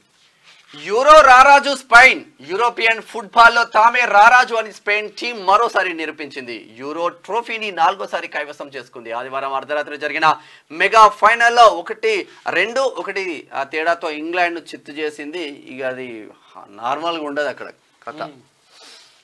ఇక డ్రగ్స్ కేసులో రకుల్ తమ్ముడు అరెస్ట్ అంట. రకుల్ అంటే ఎవరు ఉండే? హీరోయిన్. టాలీవుడ్ డ్రగ్స్ కేసులో అది ఎటువైందో మరి తెలియదు. ఈయన డ్రామా రావే దాని కథం పట్టించింది అంటారు. మరి ఏమో కానీ హీరోయిన్ కదా. ఓకే. ఇక టెస్ట్ లో అమన్ ప్రీత్ సింగ్ తో పాటు 6 పాజిటివ్. ఇక నైజీరియన్స్ నుంచి కొకైన్ కొనుగోలు. హైదర్ షా కోర్టులోని అపార్ట్మెంట్లో అడ్డాగా దందా చేస్తున్నట. 2 నైజీరియన్ సహా 5 అరెస్ట్ చేసిండ్రు. 200 గ్రాముల కొకైన్, తర్వాత సెల్ ఫోన్స్, పాస్పోర్ట్లు స్వాధీనం చేసుకున్నారంట. ఈ రకుల్ ప్రీత్ సింగ్ ఉంది కదా, ఈమె హీరోయిన్ మంచిగా ఉంటుంది మీకు అంటే చూస్తందుకు. వాళ్ళ తమ్ముడు అంటే ఇదంతా కథ చేస్తుంది. సినీ నటి రకుల్ ప్రీత్ సింగ్ తమ్ముడు అమన్ ప్రీత్ సింగ్ డ్రగ్స్ కేసులో అరెస్ట్ అయ్యాడు. కొకైన్ తీసుకుని సైబరాబాద్ పోలీసులకు పట్టుబడినట్లు రాజేంద్ర నగర్ డీసీపీ శ్రీనివాస్ నిన్న ప్రెస్ మీట్ పెట్టి చెప్పిండు. శ్రీనివాస్ ఇక మరి డ్రగ్స్ సప్లయర్స్ నుంచి అమన్ రెగ్యులర్ గా డ్రగ్స్ కొనుగోలు చేస్తున్నట్లుగా గుర్తించామన్నారు. కేసు వివరాలను సోమవారం ఆయన వెల్లడించారు. రాజేంద్ర నగర్ లోని హైదర్ షా కోర్ట్ విశాల్ నగర్ లో ఉన్న జనాపోర్ట్ వ్యూ అపార్ట్మెంట్ లో ఆదివారం రాత్రి యాంటీ నార్కోటిక్స్ బ్యూరో ఎస్ఓటి పోలీసులు జాయింట్ ఆపరేషన్ చేపట్టారు. 2 నైజీరియన్స్ తో సహా మొత్తం 5 డ్రగ్స్ సప్లయర్స్ ను పోలీసులు అంటే వాళ్ళ తమ్ముడు కూడా ఉన్నాడంట. మరి ఏందందరా బాబు, ఇది ఏందిరా నాయన, మొత్తం పబ్లిక్ ని తర్వాత ఇక్కడ యువతను మొత్తం నాశనం చేసే కథ. పరిస్థితుల్లో క్షమించొద్దు దయచేసి పోలీసు అధికారులు, వీళ్ళ పట్ల కఠినంగా వ్యవహరించండి, లేకపోతే దారుణం జరుగుతుంది. ఎమ్మెల్యేల హక్కులను కాపాడండి, స్పీకర్ కు కేటీఆర్ లేక దొంగే దొంగ దొంగ దొంగ అన్నట్టున్నది నీ కథ. ప్రోటోకాల్ ఉల్లంఘన జరగకుండా చర్యలు తీసుకోవాలని రిక్వెస్ట్. నిజంగానే ప్రోటోకాల్ ఉల్లంఘన జరగకుండా చర్యలు తీసుకోవాలని రిక్వెస్ట్ చేస్తా ఉన్నావు. సిరిసిల్ల కూడా బండి సంజయ్ ఎంపీ, మరి బండి సంజయ్ ఒక ఫ్లెక్సీ కడితే ఎందుకు నీకు అంత కోపం వచ్చి తీసేస్తా ఉన్నావు? అప్పుడు అయిపోయింది. ఇక విషయం ఏంటంటే ఇప్పుడు అహంకారం ఇట్లా నెత్తికెక్కిండే రామన్న అట్లా ఏద్దే, అది కరెక్ట్ కాదు, నీకు అర్థమైతలేదు. ఇప్పుడు ఏంటంటే ఉట్టిగానే ఇప్పుడు ఎవరైనా కానీ అహంకారం ఉంటే ఎవరికి కూడా పనికి రాదు, అది చాలా డేంజర్లో పడతారు. కాబట్టి నువ్వు ఎట్లా అయినావు మొత్తం కూడా ఎవరిని కలవకుండా మొత్తం ఏడికెళ్ళి వచ్చినావే, నువ్వు ఎక్కడికి వెళ్ళి ఉండే, నీ పరిస్థితి ఏముండే. కాబట్టి అహంకారం పనికిరాదు. అహంకారమే 39 మంది అయిన 10 మంది కథమయ్యారు. గూడెం మైపాల్ రెడ్డితో 10 మంది మొత్తం జంప్ అయినారు అన్నారు. ఇక అయిపోయా. కృష్ణా నీటి వాటలు తేలేదాకా ఒప్పుకోం, గోదావరి కావేరి అనుసంధానంపై తేల్చి చెప్పిన తెలంగాణ, సాగర్ ను బ్యాలెన్సింగ్ రిజర్వాయర్ గా అంగీకరించాం.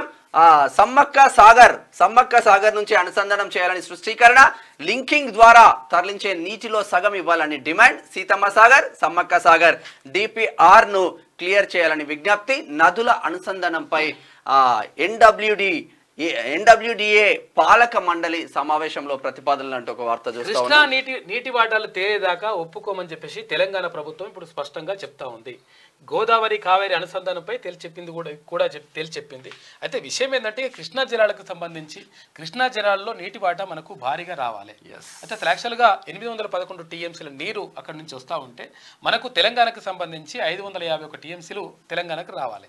కాకపోతే ఏం చేసిందంటే గత ప్రభుత్వం అంటే గతంలో అధికారంలో ఉన్నటువంటి ముఖ్యమంత్రిగా ఉన్నటువంటి అప్పుడు కేసీఆర్ ఏం చేసిందంటే అప్పుడు మాకు 551 ఎందుకు అట్లా ఏం గవేం ఉన్నది కథ, 299 చాలు అని చెప్పేసి సంతకం పెట్టేసి ఆడ పడేసి వచ్చిండు. మళ్ళీ మాకు అన్యాయం జరుగుతుందని మరి చెప్పేసి మళ్ళా రకరకాలుగా కథలు చెప్పిండు. కానీ ఈ కథలన్నీ మొత్తం చెప్పుడు ఒక తిరిగి ఉంటుంది. తర్వాత అక్కడ 551 టీఎంసీలు వస్తే మాకు ఇంకా 651 టీఎంసీలు కావాలనాలి.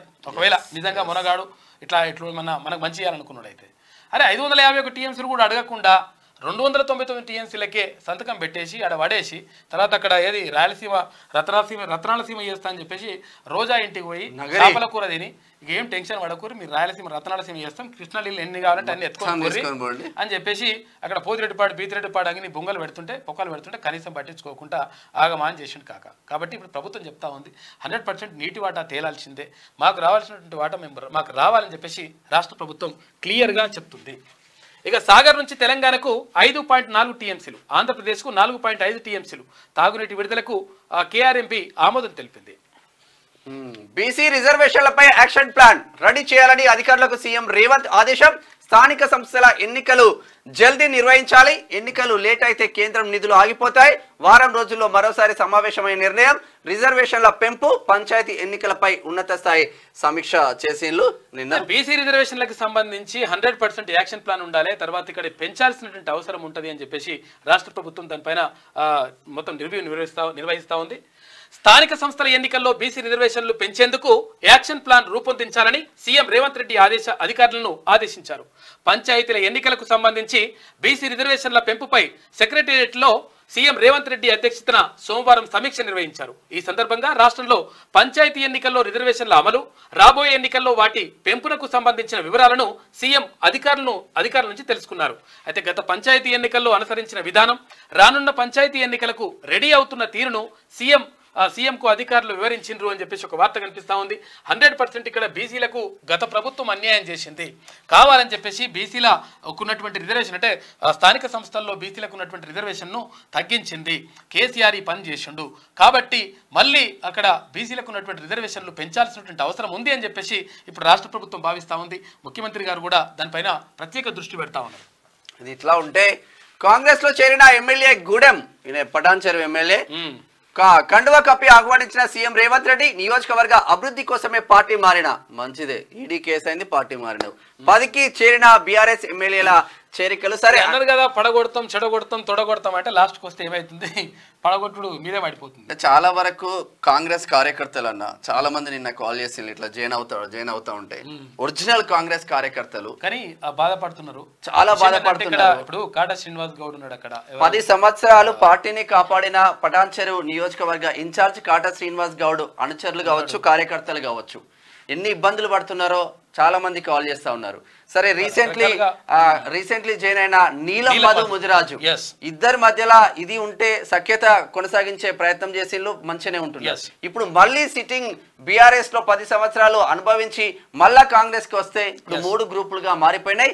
ఇక షేర్లింగంపల్లిలో 5 గ్రూపులుగా మారిపోయింది కాంగ్రెస్. దీని వల్ల నష్టం జరుగుతుంది.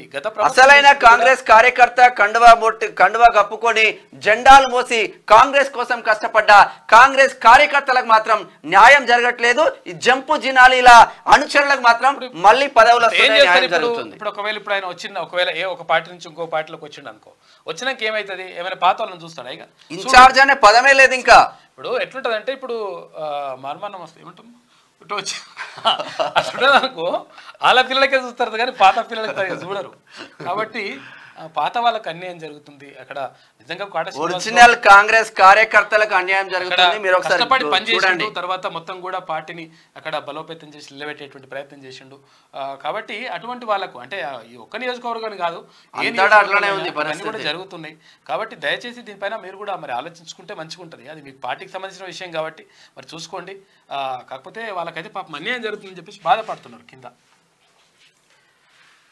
ఎల్లుండి నుంచే డిఎస్సి పరీక్షలు. 2.79 లక్షల మంది దరఖాస్తులు, 14 జిల్లాలో 56 పరీక్ష కేంద్రాల ఏర్పాటు, ఇప్పటికీ 2.20 లక్షల మంది హాల్ టికెట్లు డౌన్లోడ్. చెప్పి అంటున్నారు ఎట్టి పరిస్థితుల్లో నిర్వహించొద్దు, దయచేసి దీన్ని వాయిదా వేయండి. ఈ నిర్ణయం ఎట్టి పరిస్థితుల్లో కరెక్ట్ కాదు, ఎవరో మీకరికి మిస్గైడ్ చేస్తున్నారు మిమ్మల్ని. ఎందుకనంటే ఇది చాలా ఇంపార్టెంట్, కీలకమైనటువంటి అంశము. ఒక్క ప్రాణం పోయినా కానీ మనం తీసుకురాలేము. ఎందుకంటే దయచేసి నిరుద్యోగులారా మీరు ఎట్టి పరిస్థితుల్లో అధైర్యపడొద్దు. 100% ప్రభుత్వం సానుకూలంగా నిర్ణయం తీసుకుంటుందని చెప్పేసి భావిద్దాం. కాబట్టి ఎక్కడ కూడా అధైర్యపడొద్దు. తర్వాత ఇక్కడ ఏమంటారంటే కొంతమంది ఇప్పుడు ఈ లాజిక్లు మాట్లాడతారు, లంగలంగ లాజిక్లు ఉంటాయి ఒక్కొక్కడు, కొంతమంది మాట్లాడతారు. అయితే అసలు యాక్చువల్గా ప్రభుత్వాన్ని ఇట్లా మిస్గైడ్ చేస్తున్నారు. అయితే ఏం లాజిక్ మాట్లాడతారు, ఇక 2,79,000 మంది అందులో 2 లక్షల మంది చిల్లర ఆల్రెడీ డౌన్లోడ్ చేసుకున్నారంటే వాళ్ళు సిద్ధంగా ఉన్నారని ఈ లాజిక్లు మాట్లాడుతూ ఉన్నారు. ఇప్పుడు పరీక్ష ఉందన్నప్పుడు డౌన్లోడ్ చేసుకుంటారు, అది వేరే విషయం. కానీ డౌన్లోడ్ చేసుకున్న వాళ్ళందరూ కూడా ఇక పరీక్ష రాస్తేందుకు సిద్ధంగా ఉన్నట్టు ఇట్లని కాదు. ఎందుకంటే తప్పని పరిస్థితుల్లో అట్లా చేస్తారు. కాబట్టి దయచేసి దీనిపైన నిర్ణయం తీసుకోవాల్సినటువంటి బాధ్యత ప్రభుత్వం పైన ఉన్నది. తర్వాత ప్రభుత్వం సానుకూలంగా స్పందించి నిర్ణయం తీసుకుంటే మీరు చేయాలనుకుంటున్నటువంటి మంచి పని ఏదైతే ఉంటాయో, మీరు ఇవ్వాలనుకుంటున్నటువంటి ఫలితాలు ఏవైతే ఉంటాయో నిజంగా లబ్ధిదారులకు అందుతాయి, నిజంగా నిరుద్యోగులకు లాభపడతారు మీరు. ఎందుకంటే వాళ్ళు సంతృప్తితోనే రాస్తారు. సరే ఇప్పుడు రాష్ట్రంలో ఉద్యోగాలు వస్తాయి అంటే 2,79,000 మందికి ఉద్యోగాలు రాకపోవచ్చు. కాకపోతే మనం 11,000 చిల్లరని ఇచ్చినాం కదా, గంతమందికే వస్తాయి. కాకపోతే ఏంటంటే వాళ్ళు రాసినటువంటి సంతృప్తితోటి రాస్తారు. తర్వాత మేము కష్టపడ్డాం, ఇంకా జస్ట్ మిస్ అయినా అటువంటి పరిస్థితి ఉంటుంది. అసలు నువ్వు ఏం చదవకపోతే రాస్తే అసలు ప్రభుత్వం మీద వ్యతిరేకత వచ్చేటువంటి అవకాశం ఉంటుంది. దయచేసి ఈ విషయాన్ని పరిగణలోకి తీసుకోండి. దీనిపైన ప్రత్యేక దృష్టి పెట్టాల్సినటువంటి అవసరం ప్రభుత్వం పైన, అటు విద్యాశాఖ పైన 100% ఉన్నది. తర్వాత డిఎస్సికి సంబంధించి కానీ తర్వాత గ్రూప్ 2కి సంబంధించి 2 విషయాలు కూడా పరిగణలోకి తీసుకొని దానిపైన సానుకూలమైనటువంటి నిరుద్యోగులకు సానుకూలమైనటువంటి నిర్ణయం తీసుకోవాలని చెప్పేసి కోరుతా ఉన్నాం. ఇది ఒక నిమిషం, ఈడ ఒకటి ఉన్నది. తీన్మార్ ఆయన ట్రంప్ బెడ్ మీద పండుకుంటు, పాపం ఆయన పండుకుంటే పెరిగిన ట్రంప్ విజయ అవకాశాలు అని చెప్పేసి ఇట్లా అంటే సానుభూతి అనేటువంటిది ఉంటుంది ఎక్కడైనా కానీ. ఇక్కడ ఇప్పుడు వాస్తవంగా ఆయన గెలిచే అవకాశాలు ఉన్నాయి, ఇంకా పెద్ద ఎత్తున. ఇప్పుడు ఇంకా అది తాగడంతో ఏమైతుందంటే సానుభూతి పెరుగుతుంది. అంటే ఇప్పుడు కోడి కత్తి తర్వాత ఇట్లా జగన్ అట్లా ఉండే కదా అప్పుడు, అంటే కొన్ని సానుభూతి పెరుగుతాయి అనమాట. అప్పుడు చంద్రబాబు నాయుడు అది అలిపిరి ఘటన జరిగింది. అలిపిరి ఘటన జరిగింది కాబట్టి సానుభూతి వస్తుందని చెప్పేసి ఆయన ఎన్నికలకు పోయిండు. కాకపోతే అప్పుడు దెబ్బ పడ్డది. పశ్చిమ బెంగాల్ మమతా బెనర్జీ కూడా కాళ్ళు కట్లేసుకొని వీల్ చైర్ లో, ఇది అట్లా కాకుండా కానీ కాకపోతే ఏంటంటే తలిగింది. దాంతో ఇది వెలుగులో ఉన్న వార్తలు అయితే ఒక్కసారి ఆంధ్రజ్యోతి. సమయం బాగా అయిపోతుంది. ఏం కాదు. యాదగిరి ప్రదక్షిణ గుట్టపై నమో నరసింహ 2.5 కిలోమీటర్ల మేర 45 నిమిషాలు జయ జయ ధ్వానాలతో భక్తుల గిరి ప్రదర్శన. తొలి రోజు 8,000 మంది పైగా హాజరు. లక్ష్మీ నృసింహుడికి ప్రత్యేక పూజలు. వేద పాఠశాలలో వన మహోత్సవం. గిరి ప్రదక్షిణ పేరుతోటి ప్రత్యేకంగా ఒక కార్యక్రమాన్ని ఏర్పాటు చేసినారు. ఇది మన అంటే తెలంగాణలో లేకుండా ఎక్కువ టెంపుల్లో లేదు. అయితే నిజంగా అది చేసినారు. అంటే 2.5 కిలోమీటర్లు మొత్తం కూడా యాదగిరిగుట్ట చుట్టూ మొత్తం తిరిగేటువంటి ప్రదక్షిణ అది. అయితే దానికి సంబంధించి నమో నారసింహ అంటూ మొత్తం కూడా భక్తులందరూ కూడా అంటే వాళ్ళ మొక్కులు చెల్లించుకుంటున్నారు. దానికి సంబంధించి నిన్న 8,000 మంది వచ్చినట. 8,000 మంది వచ్చిండ్రు నరసింహస్వామికి. చిలుకూరు బాలాజీ టెంపుల్లో ఎక్కువ 108లు ఇక్కడ. అంటే అక్కడ చిన్నది, ఇప్పుడు చిన్నది చిన్న టెంపుల్ పక్కకు తిరగడం అంటే కొంతవరకు ఓకే, 108 చుట్లు తిరుగుతారు, అది ఓకే. కానీ ఇది ఇప్పుడు 2.5 కిలోమీటర్లు తిరుగుతారు. ఇది తిరిగి అట్లా చేస్తుంటున్నట్టు. స్థానిక సంస్థల ఎన్నికలు ఎప్పట్లోగా పెట్టగలం? బీసీ కుల గణనకు ఎంత సమయం పడుతుంది? కార్యాచరణ ప్రణాళికను సిద్ధం చేయండి. కేంద్రం నిధులు ఆగకుండా త్వరగా ఎన్నికలు. పంచాయతీరాజ్ సమీక్షలో సీఎం రేవంత్ రెడ్డి. జానారెడ్డి సలహాలు తీసుకోవాలని సూచన. 56 అంశాలతో చేపడితే 5.5 నెలలు. కుల గణనపై సీఎంకు అధికారుల వివరణ. నేడు కలెక్టర్లు ఎస్పీలతో సీఎం సమావేశం. ఎజెండా ధరణి సహా 9 అంశాలు. వ్యవసాయ రంగం వాతావరణంపై చర్చ. దాంతోపాటు డిఎస్సి పైన కూడా చర్చ తీసుకోండి కొంచెం దయచేసి, ఎందుకంటే అది చాలా ఇంపార్టెంట్. స్థానిక సంస్థల ఎన్నికలు ఎప్పట్లో పెట్టగలుగుతాం మనం? తర్వాత బీసీల కులగణన ఎంత సమయం పడుతుంది? కులగణన చేయాలన్నా లేకపోతే కులగణన చేస్తే బాగా టైం పడుతుంది అనుకుంటే మరి తొందరగా మరి ఏం చేయగలం? ఎట్లా పెంచగలం? ఎందుకంటే వాళ్ళకి అన్యాయం జరిగింది. ఆ అన్యాయాన్ని ఎట్లా పూడ్చోగలం అని చెప్పేసి రాష్ట్ర ప్రభుత్వం మొత్తం కూడా అవన్నీ వివరాలన్నీ తెలుసుకుంటుందంట. ఇక ఇవాళ కలెక్టర్లతో ఎస్పీలతో సీఎం సమావేశం ఉంది. ఎజెండాలో ధరణి సహా 9 అంశాలు ఉన్నాయంట. వ్యవసాయ రంగం వాతావరణం పైన చర్చ జరుగుతుంది. అయితే దీంట్లో ప్రధానంగా ఈ డిఎస్సి అంశం కూడా తర్వాత గ్రూప్ 2 అంశం కూడా చేర్చండి. దయచేసి ఎవరైతే ఐఏఎస్ అధికారులు ఉన్నారో మీరు ముఖ్యమంత్రి గారికి వివరించండి. మంత్రులు కూడా దీనిపైన ప్రత్యేక చొరవ తీసుకోండి. ఎందుకంటే ప్రభుత్వం అధికారంలోకి వచ్చిందంటే ఇక్కడ నిరుద్యోగులు కృషి కూడా ఉన్నది. ఆ విషయం మర్చిపోతే మాత్రం కరెక్ట్ కాదు. 100% సానుకూల నిర్ణయం తీసుకోవాలి. కాంగ్రెస్ గూటికి మైపాల్ రెడ్డి. పటాన్చెరు ఎమ్మెల్యేను పార్టీ కండువా కప్పి ఆహ్వానించిన సీఎం రేవంత్ రెడ్డి. 10కి పెరిగిన కాంగ్రెస్ లో చేరిన బీఆర్ఎస్ శాసనసభ్యుల సంఖ్య 2/3 వంతు చేరితే బీఆర్ఎస్ ఎల్పీ విలీనమే. ఇంకా అయిపోతుంది లెక్క. గతంలో ఆ పార్టీ వాళ్ళు ఇలాగే చేశారు కదా. మంత్రి కోమటిరెడ్డి వెంకటరెడ్డి ఇక కూల్చుతామంటే ఊరుకోవాలా, ప్రజా తీర్పును కాపాడుకుంటామని చెప్పేసి మంత్రి పొన్నం ప్రభాకర్ గౌడ్ అంటున్నాడు. ఇక చేరుతున్న వారికి ఎలాంటి హామీలు పదవులు ఇవ్వట్లేదని చెప్పేసి మధు యాష్కి గౌడ్ అంటున్నాడు. కాబట్టి మొత్తం కూడా కథం అయితట్టే ఉంది కథ. భూములు ఇచ్చేదేలే. జాతీయ రహదారులకు భూమి సమస్య. 1442 కిలోమీటర్ల రహదారుల నిర్మాణానికి 8,199 హెక్టార్ల భూమి అవసరం. NHAIకి అందించింది 3,859 హెక్టార్లే. 4,340 హెక్టార్ల సేకరణ పెండింగ్. 7 జిల్లాల్లో రహదారుల పన్నుల్లో జాప్యం. వేగిరానికి రాష్ట్ర ప్రభుత్వానికి విజ్ఞప్తి. భూములు ఇచ్చేదే లేదంటున్నాడు. ఎట్టి పరిస్థితుల్లో ఏం రహదారులకు అని చెప్పేసి ఖమ్మం కోదాడ మధ్య నిర్మాణంలోనే ఎక్స్ప్రెస్ వే ఇది. రాష్ట్రంలో పలు జాతీయ రహదారులకు భూసేకరణ సమస్యగా మారింది. అయితే రోడ్ల నిర్మాణం అయ్యే పలు ప్రాంతాల్లోని రైతులు భూములను ఇచ్చేందుకు ససేమిరా అంటున్నారు. కొన్ని చోట్ల ఆన్లైన్లో అలైన్మెంట్ మార్చాలంటూ పనులను అడ్డుకుంటున్నారు. దీంతో రహదారి నిర్మాణానికి లక్ష్యంగా పెట్టుకున్న భూసేకరణ జరగడం లేదు. జాతీయ రహదారుల ప్రాధికార సంస్థకు సమయానికి భూమి అందడం లేదు. దీంతో రహదారుల నిర్మాణ పనులు అపష్కృతంగా ఉండిపోతున్నాయని చెప్పేసి ఒక వార్త కనిపిస్తా ఉంది. భూములు ఇచ్చేదే లేదంటున్నారట. మరి దానికి చూడాలి. కాళేశ్వరంలో మా పాత్ర ఏం లేదు. అంతా కేసీఆర్ పాత్ర. ఎవరి పాత్ర ఉంది మరి? అంతా కేసీఆర్ పాత్రనే. ఉన్నత స్థాయి నిర్ణయాలనే అమలు చేస్తాం అంటే సుప్రీం నిర్ణయాలను అమలు చేసినామని చెప్తున్నట్టు. ఇక జస్టిస్ పీసీ ఘోష్ కమిషన్ కు రిటైర్డ్ ఐఏఎస్ అధికారుల వివరణ. మీరు చెప్పిందంతా అఫిడవిట్ రూపంలో సమర్పించండి. అధికారులకు సూచించిన కమిషన్. ఇక ఎస్కే జోషి, తర్వాత సోమేష్, రామకృష్ణారావు, రజత్ కుమార్, స్మితా సబర్వాల్ అందరు కూడా హాజరయ్యారంట. స్మితా సబర్వాల్ మేడం మొత్తం మీద నిన్న హాజరైన కంప్లీట్ గా. డ్రగ్స్ వినియోగదారుల్లో రకుల్ తమ్ముడు కొకైన్ తీసుకున్న అమన్ ప్రీత్ సింగ్ ఎక్కడో కాదు హైదరాబాద్ లోనే రాజేంద్ర నగర్ నిన్న పట్టుకున్నారు ఈయనను. డ్రగ్స్ కింగ్ పిన్ నైజీరియా మహిళ. రైళ్లు విమానాల్లో హైదరాబాద్ కు కొకైన్, రాజేంద్ర నగర్ లో ఆట కట్టించిన టీజీ న్యాబ్ 35 లక్షలు విలువ చేసే కొకైన్ స్వాధీనం. 2 నైజీరియన్లు సహా 5 అరెస్టు. అదుపులో 13 మంది వినియోగదారులు.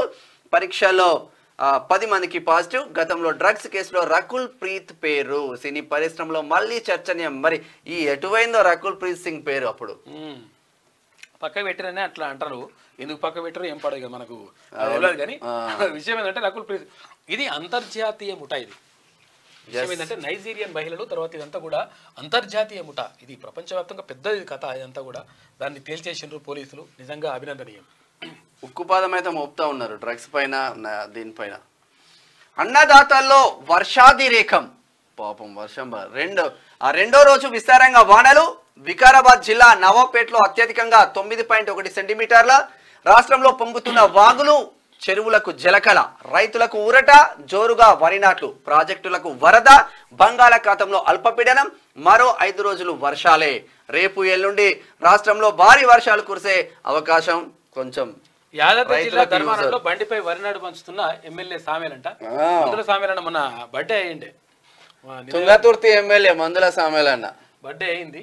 ఇక అన్నదాతల్లో హర్షాతిరేకలు కాకుండా ఇది వర్షాతిరేకలు అని చెప్పేసి ఇప్పటి వరకు వర్షాలు కురవలేదు కదా, మంచి కొంచెం వానలు పడుతున్నాయంటే ఇంకా కొట్టాలి. లేకపోతే మరి మాజీ మంత్రి మల్లారెడ్డి గారికి ఫోన్ చేస్తే ఆయన జర చెప్తారు దేవునికి. ఇంజనీరింగ్ కాలేజ్ లో 10,000 సీట్లు పెంపు. సర్కార్ అనుమతించినట్టు సమాచారం. ఉత్తర్వులు వెలువడితే సీట్ల పెంపుపై రానున్న స్పష్టత. మరో 7,000 సీట్ల వరకు కోర్సుల కన్వర్షన్. వెబ్ ఆప్షన్లు నమోదు గడువు రేపటి వరకు పొడిగింపు. 10,000 సీట్లు పెంచినట్టుగా టెన్షన్ పడకూరు పిల్లలు. అంటే 1,50,000 వచ్చినా ర్యాంక్ వస్తుంది, టెన్షన్ పడక. ఏమైతుంది ఏం కాదు. ఇక బేగంపేట రైల్వే స్టేషన్ కు 22.57 కోట్ల రూపాయలంట. కేంద్ర బొగ్గు గనుల శాఖ మంత్రి కిషన్ రెడ్డి వెల్లడించినట్టుగా ఒక వార్త. ఇక ఇంటి దగ్గరే క్యాన్సర్ పరీక్ష. 3D టెక్నాలజీతో రక్తనాళాల గుర్తింపు. పొలంలో టొమాటోలు కోసే రోబోనంట. సైనికుల రక్షణ కోసం ఫైర్ సేఫ్టీ సూటు. IITH లో అద్భుత ఆవిష్కరణలు అని చెప్పేసి కొత్త ఇవన్నీ కనిపెడతా ఉన్నారు. ఇది ఆంధ్రజ్యోతిలో ఉన్నటువంటి ప్రధాన కథనాలు అయితే ఒకసారి శనార్థి తెలంగాణ దినపత్రిక చూద్దాం. ఇంకా పాయింటే కదా పిలువని పేరంటానికి ఎలా వెళ్ళాలి. అయితే అసలు యాక్చువల్గా పిల్లని పేరటం అయితే గుర్తుకొచ్చింది.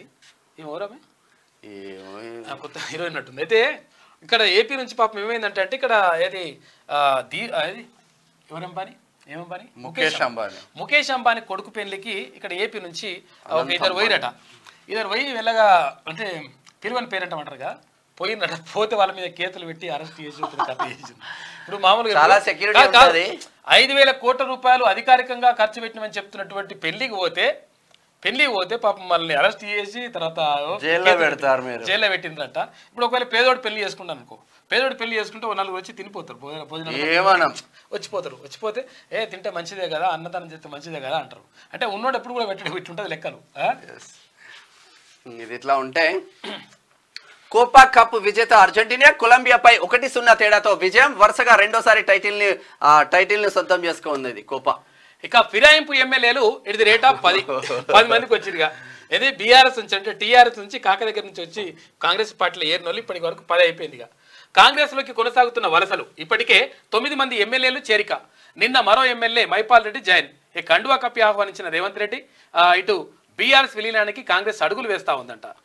ఇక కేసీఆర్ బుజ్జగింపులు పనిచేయనట్టే కనబడుతున్నది.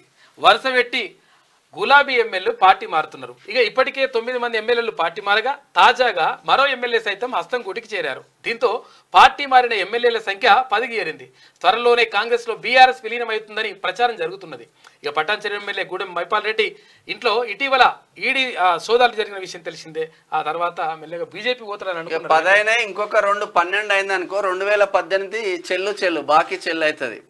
అప్పుడు 18 మంది ఎమ్మెల్యేలు ఉంటే 12 మంది తీసుకున్నాడు కేసీఆర్. మొత్తం కాలైతే అంటే ఆ నలుగురే మిగులుతారని అంటున్నారు ఇప్పుడు మంత్రి కోమటిరెడ్డి. రైతాంగానికి గుడ్ న్యూస్, రుణమాఫీ మార్గదర్శకాలు విడుదల. తెలంగాణలో భూమి ఉన్న ప్రతి రైతు కుటుంబానికి 2 లక్షల రుణమాఫీ, స్వల్పకాలిక పంట రుణాలకు వర్తించనున్న రుణమాఫీ, బట్ కొన్ని కండిషన్స్ అయితే. తెలంగాణ సర్కార్ రైతాంగానికి గుడ్ న్యూస్ చెప్పింది. ఇక రైతు రుణమాఫీకి సంబంధించి ప్రభుత్వం తాజాగా మార్గదర్శకాలు విడుదల చేసింది. ఎన్నాళ్ళ నుంచో ఎదురు చూస్తున్న రుణమాఫీకి ఎట్టకేలకు మోక్షం లభించింది. కేసీఆర్ హయాంలో విపరీత విడతల వారీగా చేసిన రుణమాఫీ పైసాకు పనికి రాకుండా పోయింది. అయితే కానీ కాంగ్రెస్ సర్కార్ ఏకకాలంలో 2 లక్షల రూపాయలు చేస్తా అన్నది చేస్తా ఉంది. ఇది ఇట్లా ఉంటే కేసీఆర్ పిటిషన్ పై విచారణ వాయిదా. నరసింహారెడ్డి కమిషన్ వ్యతిరేకిస్తున్న కేసీఆర్ రద్దు చేయాలని సుప్రీంకోర్టులో పిటిషన్. విచారణ నేటికి వాయిదా వేసిన విచారణ జరుగుతుంది. చూస్తూ ఊరుకోవాలా? ప్రభుత్వాన్ని కూల్చుతామంటే ఊరుకుంటామా? మేం ఫిరాయింపులను ప్రోత్సహించట్లేదు, ప్రభుత్వాన్ని కాపాడేందుకు ఎమ్మెల్యేలే వస్తుండ్రు. ఏమైందంటే చెప్పొచ్చు కానీ వాళ్ళ బెనిఫిట్స్ వాళ్ళు చూసుకొని మీరు కూలగొడతామంటే వాళ్ళు నిలబెడతామని వస్తున్నట. ఎట్టున్నది? ప్రభుత్వాన్ని కాపాడేందుకు ఎమ్మెల్యేలే వస్తుండ్రు. అప్పుడు కేసీఆర్ది కరెక్ట్ అయితే మాది కరెక్టే. బీజేపీ ఎన్ని ప్రభుత్వాలను కూల్చిందో తెలుసు. కుల గణనపై 2 రోజుల్లో నిర్ణయం తీసుకుంటామని చెప్పేసి రాష్ట్ర మంత్రి పొన్నం ప్రభాకర్ గౌడ్ అంటా ఉన్నాడు.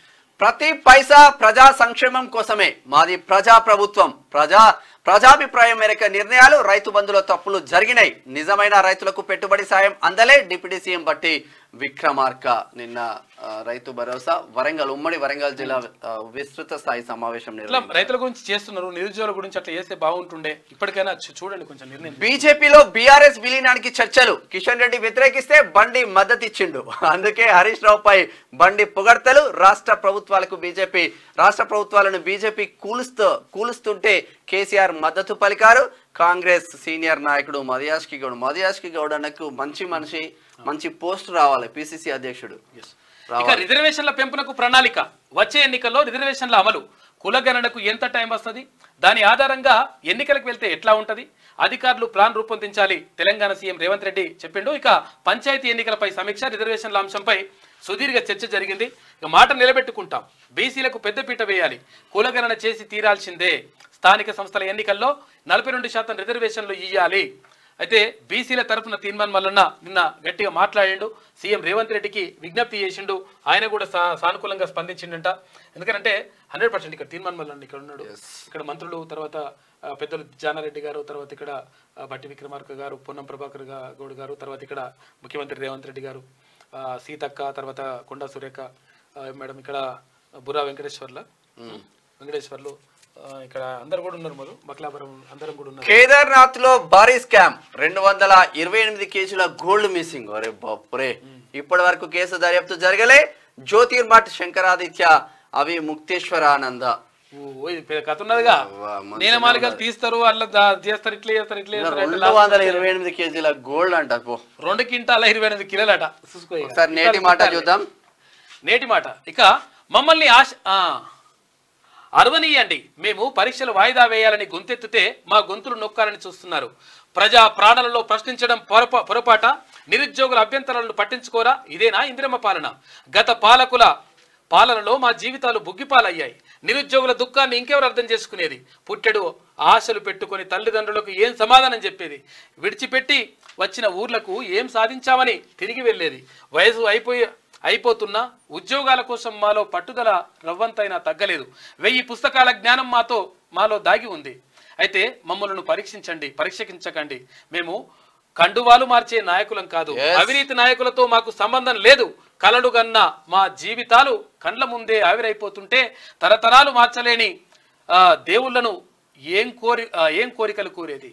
పరీక్షలు వాయిదా వేయమనే కదా అధికారంలో ఉన్న ప్రభుత్వాన్ని బతిమిలాడేది అని చెప్పేసి నిన్న మొత్తం పెద్దపల్లి రాజన్ రాసింది వాస్తవం. యాక్చువల్ గా నిన్న దిల్షునార్లా ఇప్పుడు ఇక్కడ ఏది లైబ్రరీ, చిక్కడపల్లి లైబ్రరీ దగ్గర, సిటీ సెంటర్ లైబ్రరీ దగ్గర మొత్తం కూడా అంతా కూడా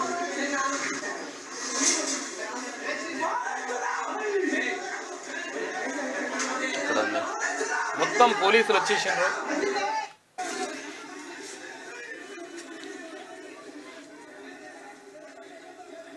దారుణమైన పరిస్థితి.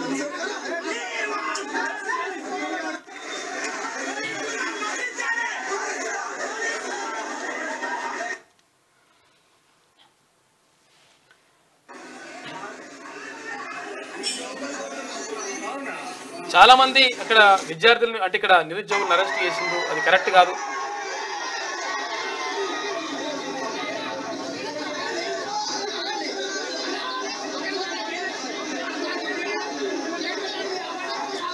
ఎట్టి పరిస్థితుల్లో ఇది కరెక్ట్ కాదు. దయచేసి అక్కడ నిరుద్యోగుల పట్ల ప్రభుత్వం సానుకూలంగా ఉండాలి, ఉన్నది కూడా. కాకపోతే అంటే ఎవరో మరి మొత్తం మీద మిస్గైడ్ చేస్తున్నారు. కాబట్టి దయచేసి 100% డిఎస్సిని కానీ తర్వాత ఇక్కడ గ్రూప్ 2ను కానీ వాయిదా వేయాల్సినటువంటి బాధ్యత ప్రభుత్వం పైన ఉన్నది. దయచేసి ఆ నిర్ణయం తీసుకుంటారని చెప్పేసి ఆశిద్దాం సాయంత్రంలోగా. ఇది శనార్థి తెలంగాణలో ఉన్న వార్తలైతే ఒకసారి దిశ పత్రిక చూద్దాం.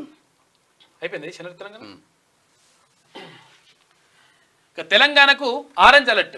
ఏపీ మహారాష్ట్రకు సైతం భారత వాతావరణ శాఖ హెచ్చరికలు జారీ చేసింది. తెలంగాణకు అయితే ఇప్పుడు వర్షాలు పడుతున్నాయి, కొంచెం రైతులకు నైరుతి రుతుపవనాల ప్రభావంతో దేశవ్యాప్తంగా భారీ వర్షాలు కురుస్తున్నాయి. దీంతో తెలంగాణ, ఆంధ్రప్రదేశ్, మహారాష్ట్ర స్టేట్స్ కు భారత వాతావరణ శాఖ ఆరెంజ్ అలర్ట్ జారీ చేసిందంట. ఈ రాష్ట్రాల్లో భారీ వర్షాలు కురుస్తాయని అంచనా వేసింది.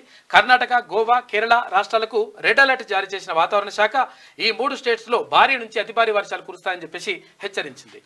ఇక అసెంబ్లీ వీడని వరద ముప్పు 109కి చేరిందంట మరణాలు. అక్కడనేమో వచ్చి వరదలు వచ్చి పాడైతున్నాయి, ఇక్కడనేమో నీళ్ళు వస్తలేవు, వానలు కొడతలేవు. కేసీఆర్ పిటిషన్ పై నేడు విచారణ. సుప్రీంకోర్టు త్రిసభ్య ధర్మాసనం ముందు వాదనలు వినిపించనున్న సిద్ధార్థ లూథ్రా. ఫస్ట్ అవర్ లోనే విచారిస్తామన్న సిజే బెంచ్. సిద్ధార్థ లూథ్రా అంటే పెద్ద పెద్ద లాయర్ని పెట్టుకున్నారు, కోట్లు పెట్టి లాయర్ని పెట్టుకుంటున్నారు. నిమిషం ఛార్జ్ చేస్తారు, సెకండ్ ఛార్జ్ చేస్తారు. రేషన్ కార్డులు ఉన్న వారికి రుణమాఫీ. రైతు కుటుంబాన్ని యూనిట్గా తీసుకుంటున్నట్ట అమలు. ఇక ఫ్యామిలీలో మహిళలకు తొలి ప్రయారిటీ. నేరుగా లబ్ధిదారుల ఖాతాల్లోనే డిపాజిట్. రెన్యువల్ చేసుకున్న వారికి వర్తింపు. స్వల్పకాలిక పంట రుణాలకే అర్హత. ఇక సెల్ఫ్ హెల్ప్ గ్రూపుల రుణాలకు నో అన్నది. ఇక నెలలోపు గ్రీవెన్స్ పరిష్కారానికి వెబ్సైట్ రూపొందించిండ్రు. మార్గదర్శకాలు జారీ చేసిన రాష్ట్ర ప్రభుత్వం అని చెప్పేసి ఒక వార్త కనిపిస్తా ఉంది. ఇక్కడ ఇవన్నీ కూడా ఉన్నాయంట. 5 ఏళ్ల కాల వ్యవధిలో కట్ ఆఫ్ తేదీలు 12/12/2018 నుంచి 9/12/2023 వరకు. డిసెంబర్ 12, 2018 నుంచి డిసెంబర్ 9, 2023 దాకా ఉంటాయంట. అప్పుల బాధ నుంచి విముక్తి. ఆగస్టు 15 నాటికి రైతు రుణమాఫీ చేస్తాం. మంత్రి ఉత్తమ్ కుమార్ రెడ్డి. రుణమాఫీలో షరతులు ఎందుకు? రేషన్ కార్డు నిబంధన పెట్టి మాఫీ ఎగ్గొట్టే యత్నం. బీజేఎల్పీ నేత ఏలేటి మహేశ్వర్ రెడ్డి విమర్శలు. ఇన్నాళ్ళు మభ్యపెట్టి ఇప్పుడు ఆంక్షల. రుణమాఫీకి ఆహార భద్రత కార్డు. పీఎం కిసాన్ ప్రామాణికం కాదు. మాజీ మంత్రి ఎమ్మెల్యే తన్నీరు చారించడం. ఏమైంది నువ్వు చేసినప్పుడు? ఏమైంది అప్పుడు? ₹1,00,000 రుణం అంటేనే కదా అది చూపిస్తుంది, చేయకుండా చేస్తుంది. తర్వాత ఇప్పుడు మరి ₹2,00,000 రుణమాఫీ చేస్తా అని చెప్పేసి ఫస్టే చేస్తుంటే కూడా మళ్ళీ మా మాటలు ఎందుకు ఇటువంటి ఎందుకు? ₹2,00,000 రుణమాఫీ చేస్తా అని చెప్పేసి అప్పుడు ఎన్నికల ముందు హామీ ఇచ్చి లాస్ట్కు కనీసం వస్తే లాస్ట్కు వచ్చేదాకా కూడా దాన్ని చేయకుండా 1,50,000 చేసింది ఏంది? మళ్ళీ నువ్వు చేసింది మాత్రం doctor YS Rajasekhar Reddy. BC రిజర్వేషన్ల పెంపుపై సర్కార్ యాక్షన్ ప్లాన్. ఇక సుప్రీం ఆదేశాల మేరకు నిర్దిష్ట కార్యాచరణ. స్థానిక సంస్థల ఎన్నికలకు ప్రణాళిక రూపొందించండి. ఆఫీసర్లకు ముఖ్యమంత్రి రేవంత్ రెడ్డి ఆదేశం. ఇక ఇవాళ కలెక్టర్లతో సీఎం సమావేశం. అన్ని జిల్లాల ఎస్పీలు సిపిలతో కూడా మాట్లాడతారు. 9 అంశాల ఎజెండాగా చర్చలు జరుగుతాయి. 6 నెలల ప్రగతిపై సమీక్షా సమావేశం నిర్వహిస్తా ఉన్నారు ముఖ్యమంత్రి రేవంత్ రెడ్డి. అందులో ఈ డిఎస్సి అంశం తర్వాత కాళేశ్వరం ఎంపికలోనే లోపం. ప్రాజెక్టు సైట్ మార్పు వల్లే ఖజానాపై భారం. నిబంధనలకు విరుద్ధంగా కాంట్రాక్ట్ కంపెనీలకు payments. Engineer Raghu PC Ghosh commission ఎదుట హాజరు. ఇందాక లైవ్ లో రఘు సార్ కూడా మాట్లాడండు. అయిపోయింది. ఇక వివాహితపై గ్యాంగ్ రేప్. మద్యం తాగించి ఘాతుకమంట. ఒకరు అరెస్టు, పరారీలో 2. అల్వాల్లో ఘటన జరిగింది. కారులో లైంగిక దాడికి పాల్పడిన దుండగులు అని చెప్పేసి అంతా గంజాయి బ్యాచ్. ఇదంతా ఇదే కాన్సెప్ట్. డ్రగ్స్ కేసులో రకుల్ సోదరుడు అరెస్టు. 10 మంది అరెస్టు. రాజేంద్ర నగర్ లో పోలీసుల తనిఖీలో 2 కోట్ల విలువైన కొకైన్ స్వాధీనం. ఇలా 2 కోట్లను రాసి 35 లక్షలు. న్యాబ్ చేతిలో డ్రగ్స్ నిందితుల చిట్టా అని చెప్పేసి ఒక వార్త కనిపిస్తా ఉంది. 10 ఏండ్ల కేసుల విశ్లేషణ. డేటాలో 20,000 మంది ఉన్నారంట. దయచేసి ఇక్కడ యాక్చువల్ గా గొప్ప పని చేసింది. అసలు యాక్చువల్గా ఇప్పుడు ఉన్నటువంటి పోలీసులు ఎవరైతే ఉన్నారో దానిపైన ప్రత్యేకంగా దృష్టి సారిస్తూ ఉన్నారు. ఇది మంచి పరిణామం. 100% మీరు దృష్టి సారించండి. డ్రగ్స్ని పూర్తిగా నిర్మూలించాల్సినటువంటి బాధ్యత సమాజం పైన ఉన్నది, ఇక్కడ పోలీసుల పైన ఉంది, అక్కడ ప్రభుత్వం పైన ఉన్నది. కాబట్టి అందరూ కలిసి సమిష్టిగా పనిచేసినప్పుడు మాత్రమే ఇక్కడ నుంచి ఇన్ఫర్మేషన్ పోవాలి, తర్వాత వాళ్ళు పట్టుకోవాలి, తర్వాత ప్రభుత్వం కూడా దీని మీద చిత్తశుద్ధితో పనిచేయాలి. దీనిపైన కూడా ఇరు రాష్ట్రాలు అంటే ఇక్కడ ఆంధ్రప్రదేశ్ తెలంగాణ రాష్ట్రాలు కూడా దీనిపైన మాట్లాడి డ్రగ్స్ విషయంలో ఎట్టి పరిస్థితుల్లో కలిసి పనిచేయాలి, తర్వాత దాన్ని నిర్మూలించాలని చెప్పేసి ముందుకెళ్తా ఉన్నాయి. ఒక మంచి పరిణామం ఇది. అందరిని లంగాలందరినీ పట్టుకోవాలి, దొంగల్ని కొడుకుల్ని. సాకు చూపం, వెనకడుగు వేయం, సంక్షేమం అభివృద్ధి దిశగా ముందుకు, అర్హులందరికీ రైతు భరోసా ఇస్తాం, రైతుల బాగు కోసమే సర్కార్ నిర్ణయాలు. రెవెన్యూ శాఖ మంత్రి పొంగులేటి శ్రీనివాసరెడ్డి మాట్లాడిండు. యుఎల్సి రెగ్యులరైజేషన్ చేస్తే 1000 కోట్లు సర్కార్కు ఆదాయం సమకూరే అవకాశం, వేలాది కుటుంబాలకు ప్రయోజనం. అనేక సార్లు రిజెక్ట్ చేసిన గత ప్రభుత్వం, సీఎం రేవంత్ నిర్ణయం కోసం ఎదురుచూపులు. రాష్ట్రంలో జీవో నెంబర్ 58-59 ద్వారా ప్రభుత్వ స్థలాల క్రమబద్ధీకరణ గుర్తించిన ప్రభుత్వం గతంలో ఇదంతా కూడా అవమానం చేసిపోయింది కథ. కాబట్టి దీన్ని ఒకసారి పరిశీలిస్తే 59 జీవో కింద వాళ్ళేమో కానీ లీడర్లు మాత్రం దోసుకున్నారు. లీడర్లు ఏం చేసినట్టే ఆర్డర్ రేకులేసి రేకులు లేకుండా కూడా ఉట్టి భూమికి కూడా ఇంటి నెంబర్లు ఇచ్చిరట. బుట్టి భూమికి ఇల్లు గడ్డక ముందుకే ఇంటి నెంబర్లు ఇచ్చేసారు. అటువంటి కథను వేసిరట. దానిపైన ఎంక్వైరీ జరుగుతుంది. గమ్మత్తున్నది ముచ్చట. చెట్టెక్కే చేపలట. చెట్లెక్కే చేపలు మహబూబ్నగర్ జిల్లాలో ప్రత్యక్షం సోషల్ మీడియాలో వైరల్ అయిందంట వీడియో. మహబూబ్నగర్ జిల్లా పెంటపల్లి మండలంలో విచిత్ర చేపలు దర్శనమిచ్చాయి.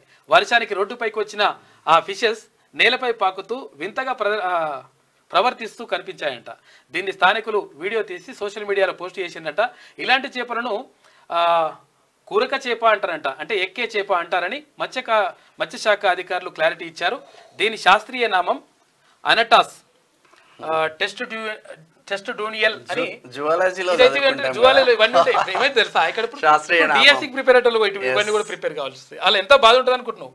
ఓయిగా అసలు వాళ్ళు సైన్స్ అండ్ టెక్నాలజీ చదవాలి, తర్వాత కరెంట్ అఫైర్స్ చదవాలి, తర్వాత ఏది ఇక్కడ పాలిటీ చదవాలి, జాగ్రఫీ చదవాలి, తర్వాత వాళ్ళు మెథడాలజీ చదవాలి, ఇటు ఏంది ఇక్కడ ఆర్థిక శాస్త్రం అన్ని కూడా చదవాల్సి వస్తుంది వాళ్ళు పాపం.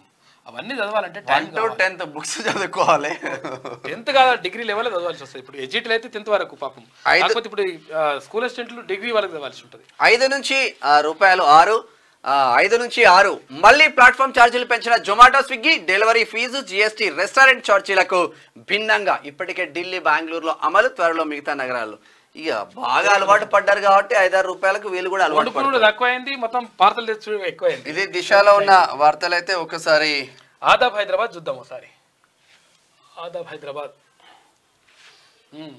నేరుగా రైతుల ఖాతాల్లోకి రైతు రుణమాఫీకి మార్గదర్శకాలు విడుదల. రేషన్ కార్డు ఆధారంగా రైతుల గుర్తింపు. ప్రతి రైతుకు 2 లక్షల రుణమాఫీ. రీషెడ్యూల్ చేసిన రుణాలకు వర్తించదు.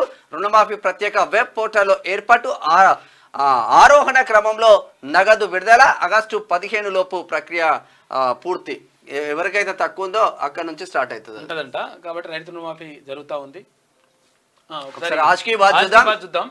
ఇన్నేళ్లుగా తెలుగు రాష్ట్రాల విభజన సమస్యలు ఎక్కడ వేసిన గొంగడి అక్కడే అన్నట్టుగా ఉంది. నాటి నుంచి మొన్నటి వరకు కేంద్రం, తెలుగు రాష్ట్రాల స్వార్థ ప్రయోజనాల వలలో విలవిలలాడుతున్న ప్రజలు, ప్రయత్నలోపం ఇరు రాష్ట్రాలకు శాపం. అయితే విభజన ప్రయోజనాలు అందరి ద్రాక్షగా ఊరిస్తూ ఉన్నాయి. భావోద్వేగాలు రెచ్చగొట్టినంత స్పీడ్గా సమస్యలు పరిష్కరించడం లేదు. ఇన్నాళ్ల నిర్లక్ష్యం, రాజకీయ గ్రహణం వీడి నూతన రాష్ట్ర ప్రభుత్వాలు పరిష్కార ప్రయత్నం అభినందనీయం. ఇక ఫలిస్తే చరిత్రలో నిలుస్తారు, లేదంటే చరిత్రలో కలుస్తారని చెప్పేసి మేధాజీ రాసిండు. ఇది ఇట్లా ఉంటే బై అండ్ సప్లైస్ లో భారీ స్కామ్. రోజుకో స్కామ్ తీసుకొస్తారు వీళ్ళు. కమిషన్ల కొరకు ఇన్స్టంట్ కొనుగోలు, బిల్లుల్లో చేతివాటం, మందులు తిరిగి మెడికల్ షాప్ లో అమ్ముతారు. ఆన్నే కొంటున్నారంట, ఆన్నే అమ్ముతున్నారంట. గమ్మతున్నది ముచ్చట. ఆర్టీఐ చట్టాన్ని ఉల్లంఘించి ఆ సమాచారాన్ని ఇవ్వలేమని రిప్లై ఇస్తున్నారంట. వివరాలు వెల్లడిస్తే అవినీతి బయటబయలవుతుందని ఆందోళన. బై అండ్ సప్లై ఏజెన్సీలతో లోపాయకారి ఒప్పందాలు. ఇక జనరిక్ కాకుండా బ్రాండెడ్ మెడిసిన్ కొనుగోలు చేస్తున్న ఆసుపత్రి.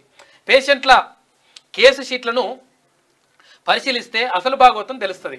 ఇక బై అండ్ సప్లై ఏజెన్సీల వివరాలు కోరిన ఆదాబ్ తను అనుకున్న వారికే టెండర్లు అప్పగింత. ఇక మంత్రి అండదండ ఉందంటూ సూపరింటెండెంట్ అవినీతి చేస్తా ఉన్నాడంట. మంత్రి దామోదర రాజనరసింహ దృష్టి సారించాలని వాస్తవంగా ఈ కోటి మెటర్నిటీ హాస్పిటల్ ఇంట్లో జరిగిన అవినీతి. ఆడపిల్ల పుట్టినా పిక్క తింటున్నారు, మగ పిల్లగాడు పుట్టినా పిక్క తింటున్నారు. పైసలు లేనిది ఫ్రీగా అక్కడ డెలివరీ అయ్యే పరిస్థితి లేదు. కోటిలో దరిద్రంగా ఉన్నది. కాబట్టి దీనిపైన దృష్టి పెట్టండి ఒకసారి. పాముల కాపల అబద్ధం, ఆవరణాల తరలింపునకు మరో రోజు నిర్ణయం. పాముల విషయాన్ని తోసిపుచ్చిన ప్రత్యేక న్యాయమూర్తి 46 ఏళ్ల సుదీర్ఘ విరామం తర్వాత తెరుచుకున్న ఆలయం. పూరి జగన్నాథ్ వారం డెడ్ లైన్ 10 మంది ఐఏఎస్లకు నోటీసులంట. విచారణకు సహకరిస్తామన్న అధికారులు అఫిడవిట్ రూపంలో వివరాలు సమర్పించండి. కాళేశ్వరం ప్రాజెక్టు లోపాలపై విచారణ జస్టిస్ పినాకి చంద్రఘోష్ కమిషన్ దూకుడు అంట. ఇక కమిషన్ ముందు స్మితా సబర్వాల్ తదితరులు హాజరై బీజేపీలోకి బీఆర్ఎస్, ఢిల్లీలో పార్టీ విలీనానికి మంత్రాలు, కవిత విడుదల కోసం పార్టీ మెర్జ్ వ్యతిరేకిస్తున్న తెలంగాణ బీజేపీ నేతలు. ఏఐసిసి డైరెక్షన్ మేరకే పార్టీలో చేరికలు, ఫిరాయింపులకు వ్యతిరేకమైన అనివార్యం. దళితులకు వ్యతిరేకంగా మోడీ కేసీఆర్ కుట్రలు. ఇక మాజీ ఎంపీ కాంగ్రెస్ నేత మధుయాష్కి అంటున్నాడు. ఇక తుప్రా కుద్దు గ్రామస్తుల కన్నెర్ర. వాగు కబ్జాపై ఆదాబు వరుస కథనాలు వేస్తా ఉంది. ఆదాబ్ కథనాలపై స్పందించిన కలెక్టర్, రంగారెడ్డి జిల్లా కలెక్టర్కు ఫిర్యాదు చేసిన ప్రజలు. చర్యలు తీసుకోవాలని అధికారులకు ఆదేశాలు. సర్వే నెంబర్ 62/A తర్వాత 76/Aలో సుబిషి నిర్మాణాలు. సుబిషి గ్రూప్తో మండల సర్వేయర్ కుమ్మక్కైందంట. తూతు మంత్రంగా సర్వే, మిగులు భూమిని మింగేసిన సర్వేయర్ అని చెప్పేసి ఒక వార్త కనిపిస్తుంది. మరి ఏందో చూడాలి. సెక్రటరేట్ ముట్టడి ఉద్రిక్తం. డిఎస్సి వాయిదా కోరుతూ అభ్యర్థుల ఆందోళన. ముట్టడి పిలుపుతో ముందస్తు అరెస్టులు, అయినా వెనక్కి తగ్గిన అభ్యర్థులు. రేవంత్ ప్రభుత్వంపై నిరుద్యోగుల నిప్పులు. 3 రోజులుగా ఉస్మానియా యూనివర్సిటీలో నిరసనలు. పెద్ద సంఖ్యలో తరలి వచ్చిన చాలా దారుణంగా ఉన్నది పరిస్థితి. మీరు అర్థం కావట్లేదు వాళ్ళకి అసలు. ముంచెత్తిన వాన. తెలంగాణ రాష్ట్రానికి భారీ వర్ష సూచన. ఉప్పొంగుతున్న హుస్సేన్ సాగర్. ఒక్కరోజు వర్షానికి నిండుకుండల సాగరం. మరో 5 రోజుల పాటు భారీ వర్ష సూచన ఉందంట. కొంచెం జాగ్రత్తగా ఉండండి. కాంగ్రెస్ లోకి గూడెం. కాంగ్రెస్ లో చేరిన గూడెం మైపాల్ రెడ్డి కండువా కప్పి ఆహ్వానించిన సీఎం రేవంత్ రెడ్డి. రాజ్యసభ 20 ఖాళీలంట. రాజ్యసభలో ఈ ఏడే ఎన్నికల నిర్వహణ. ఎగువ సభలో తగ్గిన బీజేపీ బలం అని చెప్పేసి ఒక వార్త కనిపిస్తా ఉంది. తర్వాత ఇంకొకటి ఏంటంటే ఇది ఇవి ఉంటాయి కదా, స్పౌస్ బదిలీలు ఉంటాయి కదా. ఈ స్పౌస్ బదిలీలకు సంబంధించి ఏం చేస్తున్నారంటే అది ఇప్పుడు ఏం చేయాలి? స్పౌస్ బదిలీలు అంటే భార్యాభర్తలు కూడా ప్రభుత్వ ఉద్యోగులు అయితే ఎక్కడెక్కడ దూరం ఉన్నారనుకో, అక్కడ వాళ్ళు ఆ జిల్లాలో ఈ జిల్లాలో రాగమాగం ఉన్నదనుకో, వాళ్ళిద్దరిని ఒక్క దగ్గర వేసేస్తున్నారు. వేయాలి, పిల్లల కోసం. ఒకవేళ మరి ఒక్క దగ్గరనే ఉన్నోళ్ళు, ఇప్పటికే ఒక్క దగ్గర ఉన్న వాళ్ళని ఎట్లా చేయాలి అంటే ఒక్క దగ్గరనే ఉంచాలి, ఫ్లాక్షన్ కొనసాగించాలి. అట్లా కాకుండా ఏం చేస్తున్నట్టు అంటే ఈ భార్యను ఒక జిల్లాల, తర్వాత భర్తను ఒక జిల్లాల, చాలా ఇబ్బందులు పెట్టిన వాళ్ళు అవుతారు. దీంతో ఇబ్బంది అవుతా ఉన్నది. ఒకవేళ ఒక్క దగ్గర లేకున్న వాళ్ళని అంటే వేరే వేరే జిల్లాల్లో ఉన్న వాళ్ళని 100% ఒక దగ్గర చేర్చాల్సిన అవసరం ఉన్నది. తర్వాత ఒకే జిల్లాలో తర్వాత అందుబాటులో ఉన్నటువంటి వాళ్ళని అట్లాగే డిస్టర్బ్ చేయకుంటుంటే అట్లా చేయాల్సినటువంటి అవసరం కూడా రాష్ట్ర ప్రభుత్వం దీనిపైన నిర్ణయం తీసుకుంటే బాగుంటుంది. ఎందుకంటే పాపం వాళ్ళు ఇబ్బంది పడతారు కదా.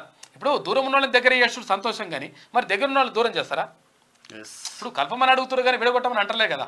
కాబట్టి దీనిపైన ప్రభుత్వం నిర్ణయం తీసుకోవాల్సినటువంటి అవసరం 100% ఉన్నది. ఇది ఆదాబ్ హైదరాబాద్ లో ఉన్న అయితే ఒకసారి ఈనాడు చూద్దాం. తెల్ల రేషన్ కార్డే ప్రామాణికం. రైతు రుణాల మాఫీకి మార్గదర్శకాలు జారీ. కుటుంబానికి గరిష్టంగా 2 లక్షల వరకు లబ్ధి. 2018 డిసెంబర్ 12 నుంచి 2023 డిసెంబర్ 9 వరకు ఉన్న వాటికి వర్తింపు. అన్నదాతల రుణ ఖాతాల్లో నేరుగా మాఫీ సొమ్ము జమ చేస్తారు. ఇక పథకం అమలుకు ప్రత్యేక వెబ్ పోర్టల్. మొదట చిన్న మొత్తాలకు, తర్వాత పెద్ద మొత్తాలకు విడుదల. ఇక ఫిర్యాదులు పరిష్కారానికి ప్రత్యేక విభాగం. రీషెడ్యూల్ అప్పులకు మాఫీ ఉండదని చెప్పేసి, మోసపూరితంగా పొందితే రికవరీ అని చెప్పేసి ఒక వార్త కనిపిస్తా ఉంది. ఏది 2 లక్షల రూపాయల రుణమాఫీకి సంబంధించి మార్గదర్శకాలు విడుదల చేసింది రాష్ట్ర ప్రభుత్వం. ప్రతి బ్యాంక్ లో నోడల్ అధికారిని పెడతా ఉన్నారు రాష్ట్ర ప్రభుత్వం. ఏమైనా డౌట్ ఉంటే నోడల్ అధికారిని పెడతారంట. ఆయన దగ్గర పోయి అడిగితే మీకు ఏమైనా డౌట్ ఉంటే ఆ డౌట్ క్లియర్ చేసేస్తారు వాళ్ళు. కాబట్టి ఆయన దగ్గర పోయి కలవండి. సీఎం రేవంత్ రెడ్డి సమక్షంలో కాంగ్రెస్ లో చేరిన పటాచేరు ఎమ్మెల్యే గూడెం మైపాల్ రెడ్డి. చిత్రంలో గాలి అనిల్ కుమార్ జైరాబాద్ బీఆర్ఎస్ పార్లమెంట్ ఎంపీగా పోటీ చేసిండు. బిఫోర్ కాంగ్రెస్ లోనే ఉండే తను. శశికళ యాదవ్, జగ్గారెడ్డి, దామోదర రాజనరసింహ, పొంగులేటి శ్రీనివాసరెడ్డి, నీలం మధుముద్రాజు కూడా ఉన్నారు. ఇక స్థానిక ఎన్నికల్లో బీసీ రిజర్వేషన్ల పెంపునకు కార్యాచరణ. ఇతర రాష్ట్రాల విధానాలపై అధ్యయనం చేస్తా ఉన్నారు. సమీక్షలో సీఎం రేవంత్ రెడ్డి ఆదేశాలు జారీ చేసిండ్రు. 100% ఇక్కడ స్థానిక సంస్థల్లో బీసీలకు జరిగినటువంటి ఏదైతే అన్యాయం ఉందో, అన్యాయం జరగకుండా బీసీలకు రిజర్వేషన్ల పెంపు జరగాలని చెప్పేసి రాష్ట్ర ప్రభుత్వం భావిస్తూ ఉంది. కాంగ్రెస్ లో చేరిన ఇందాక చూసుకున్నాం. పార్టీ మారిన బారాస ఎమ్మెల్యేల సంఖ్య 10కి చేరిక. మరో 10 మంది వస్తారంటున్న అధికార పార్టీ వర్గాలు. ఇక ఇవాళ కలెక్టర్లు, ఎస్పీలతో సీఎం కీలక సమావేశం. అందులో డిఎస్సి, గ్రూప్ 2 అంశం కూడా రావాలి దయచేసి. ఇక కుటుంబాన్ని ఇక్కడ వెళ్తాం. అన్నదాతల ఆశలపై నీళ్లు, రుణమాఫీ నిబంధనలపై హరీష్ రావు విమర్శలు చేశాట ఈయన. మాఫీకి షరతులెందుకు భాజపా శాసనసభ పక్ష నేత ఏలేటి మహేశ్వర్ రెడ్డి. కుటుంబాన్ని నిర్ణయించేందుకే రేషన్ కార్డుల నిబంధన, మా వద్ద రుణగ్రహీతల వివరాలన్నీ ఉన్నాయి, మేం గత ప్రభుత్వ విధానాలనే అమలు చేస్తున్నామని చెప్పి మంత్రి తుమ్మల నాగేశ్వరరావు అంటా ఉన్నారు. గత ప్రభుత్వ విధానాలను అమలు చేయకూడదు, కొన్నింటిని అంటే మంచి వాటిని. ఇంద్రావతి నుంచి కావేరికి నీటి ఎత్తిపోత, జాతీయ నీటి అభివృద్ధి సంస్థ కొత్త ప్రతిపాదిక, ఇచ్చంపల్లి సమ్మక్క సాగర్లు పరిశీలన ఉన్నట్లు వెల్లడించారు. ప్రాణాలు పోయాయని అనుకున్నా, అదృష్టం కొద్దీ బతికి బయటపడ్డా, సరైన సమయంలో తల తిప్పడం మేలైంది, కాల్పుల ఘటనపై ట్రంప్ పాపం బాధపడ్డాడంట నిన్న. రాజ్యసభలో తగ్గిన భాజపా బలం, 90 కంటే దిగువకు సభ్యుల సంఖ్య. ఇక చందమామపై గుహ గుర్తించిన శాస్త్రవేత్తలు, గుహలు కూడా ఉన్నాయంట. వృక్ష సంబంధ కొవ్వులతో గుండె జబ్బులకు కళ్యం ధృవీకరించిన నిపుణులు. ఇది ఇట్లా ఉంటే విధానపరమైన నిర్ణయాల్లో మీ పాత్ర ఏంటి? కాళేశ్వరంపై ప్రస్తుత మాజీ ఐఏఎస్ అధికారులను ప్రశ్నించిన జస్టిస్ పిసి ఘోష్ కమిషన్.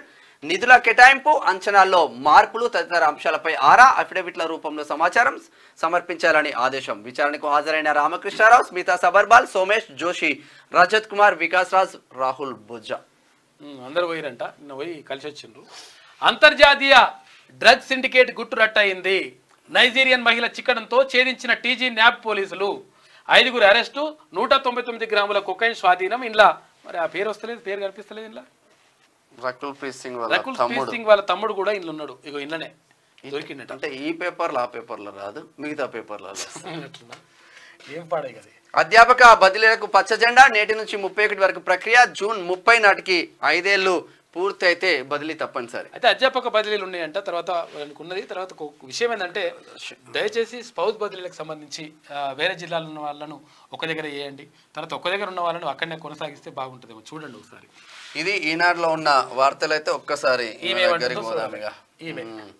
చూసి ఈమెకు అవకాశం ఇస్తున్నారు మీరు. చూసినవా ఇప్పుడు ఈ ఫోటోలు వేయబట్టే ఏం చెప్తాం?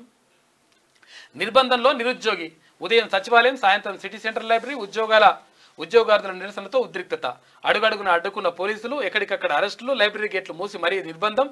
ఢిల్లీకి చేరిన ఉద్యమం. ఢిల్లీకి చేరిందంటే చేరుస్తున్న మీరు అనవసరంగా అసలు అవసరం లేదు. ఈ రోజు జంతర్ మంతర్ వద్ద ధర్నా, రాహుల్ గాంధీ ఇంటి ముట్టడికి పిలుపు. ఇది రుణమాఫీకి కొర్రీలు ఎన్నో. అయితే విషయం ఏంటంటే దీన్ని అనవసరంగా ఇది కాంగ్రెస్ ప్రభుత్వం వాళ్ళే హైప్ చేసుకుంటారు. అనవసరంగా వాళ్ళకి అవకాశం కల్పిస్తున్నారు. మీరు అర్థం చేసుకోండి. ఒకవేళ ఇప్పుడు మీరు ఇవ్వకుంటే ఏమవుతుంది? వాళ్ళు చెప్పినట్టు మేము చేయమని చెప్పేసి అనుకుంటే వీళ్ళ గురించి కాదు చేయాల్సింది, నిరుద్యోగుల గురించి చేయండి.